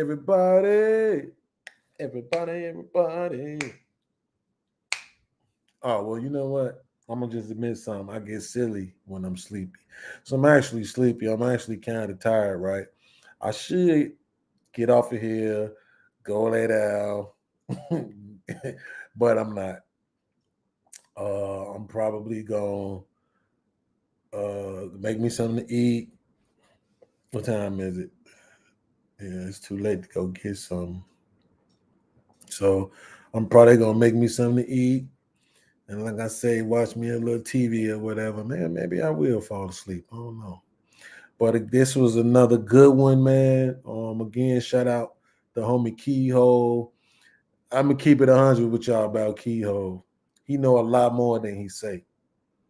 He is intentionally holding back and trying not to say things too provocatively, right? Because he don't want the channel to get into any trouble. That guy's full of information. MH is he remind me of myself because he understands the community, right? He understands what's going on in the community, the changes that needs to happen. And when we had our conversation about it, I mean, it was like everything he was saying, I was agreeing with him. I know we probably don't agree on everything, right? But when I first met him, when we was having this conversation, it was like everything he was saying, I'm like, yeah. Like it was so inspiring to meet somebody and they understand what you're talking about. You know what I'm saying? And then they, we in a group setting and we're having a conversation and they saying things that you were just about to say. You know what I'm saying? And so that was pretty cool. So hopefully he'll be back again. I need to get Bang G back on the show. I got this other cat I want to get on the show, man, to come and talk about this crypto thing. He seems to have a lot of information about it. I knew him from back in the day when I used to be a promoter. And I used to do Swag Sundays at Chicago by Night. And he seems to have a lot of information on this crypto thing. So I really want to have him on to talk about it. Maybe if not on the podcast, maybe I'll just do an interview with him and see if we can get some information from him about that particular market. As well, I had another person that I wanted to be on tonight, And honestly, I don't even think I sent her the request, man. So that might be my fault. I meant to go in here and look to see if I even sent it to her. And I didn't. So that's probably my fault. I don't know if she would have been on or not. But I agree with Keyhole. I do want to get more females on the show, but to be honest, they be more concerned about the wrong things. And they be worrying about how they gonna look. One of my coworkers, I was telling her tonight she should be on the show. She was like, I don't know, I'm be scared, I don't know, I'm be nervous. And I'm like, about what? You know what I'm saying? At work, she's super witty, funny. You know what I'm saying? Like, you're gonna be in front of a camera from here up. You know what I'm saying? Like, just say what you think, say what you really believe or what you feel, and let it flow, you know. But I don't know, man. At this point, I'm appreciative to be able to have the conversations that we've been having thus far. Man, I ain't even turned the banner on none this episode. I just realized that. But I was running late. I was running behind. So, but yeah, next week we'll be back. I think I already got 2 topics for next week. I gotta look in my little secret stash. I think I already got 2 topics for next week. One of them I was supposed to do tonight, but I didn't. But I just want to say to the people who've been watching on YouTube, I value you. I don't care if it's 2 people, 12 people, 200 people. Man, I value all of it. I hope that the conversations that we have and really can make people think, you know. You can't change a person's mind, but if you make them think, they can change their own mind. And a lot of times, that's just what the community needs. Just need to change some minds, right? Remember, Tupac said that. He said, I might not change the world, but I guarantee you I will spark the brain of the person that changes the world. You know what I mean? So even at 25, 24, however old he was when he said that, he understood. You can't change people, but you can make them think, right? And they can make better choices. So that's the goal here. Shout out again to Keyhole. Shout out to MH. Oh, MH do music too. You know what? Let me see some. I forgot to talk to him about his music, and that's on me. So, because I'm such a raw guy like I am, what I'm going to do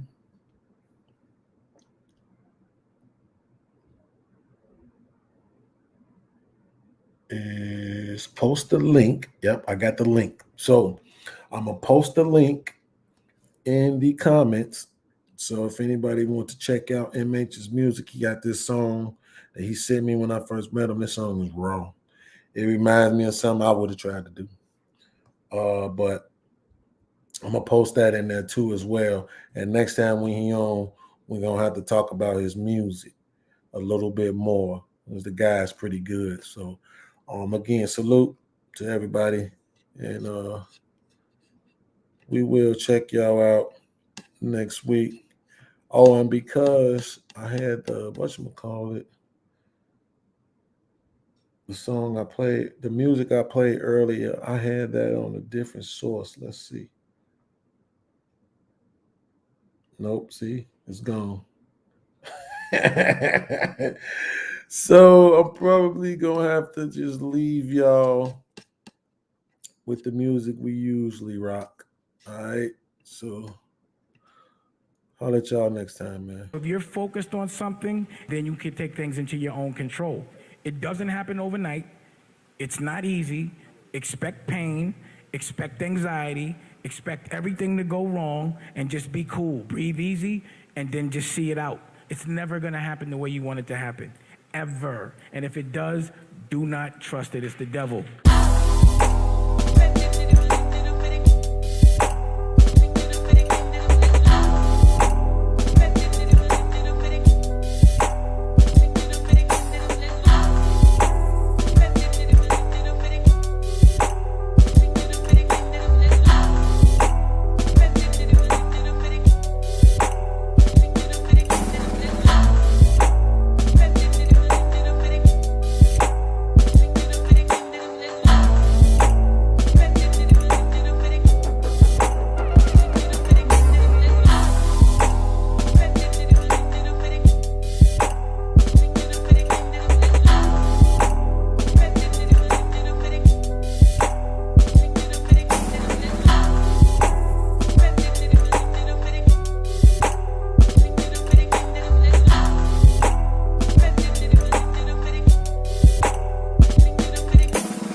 believe I should have to be nice to get somebody to give me something. If my product is good, no matter how I act, you will pay for it. So if you're focused on something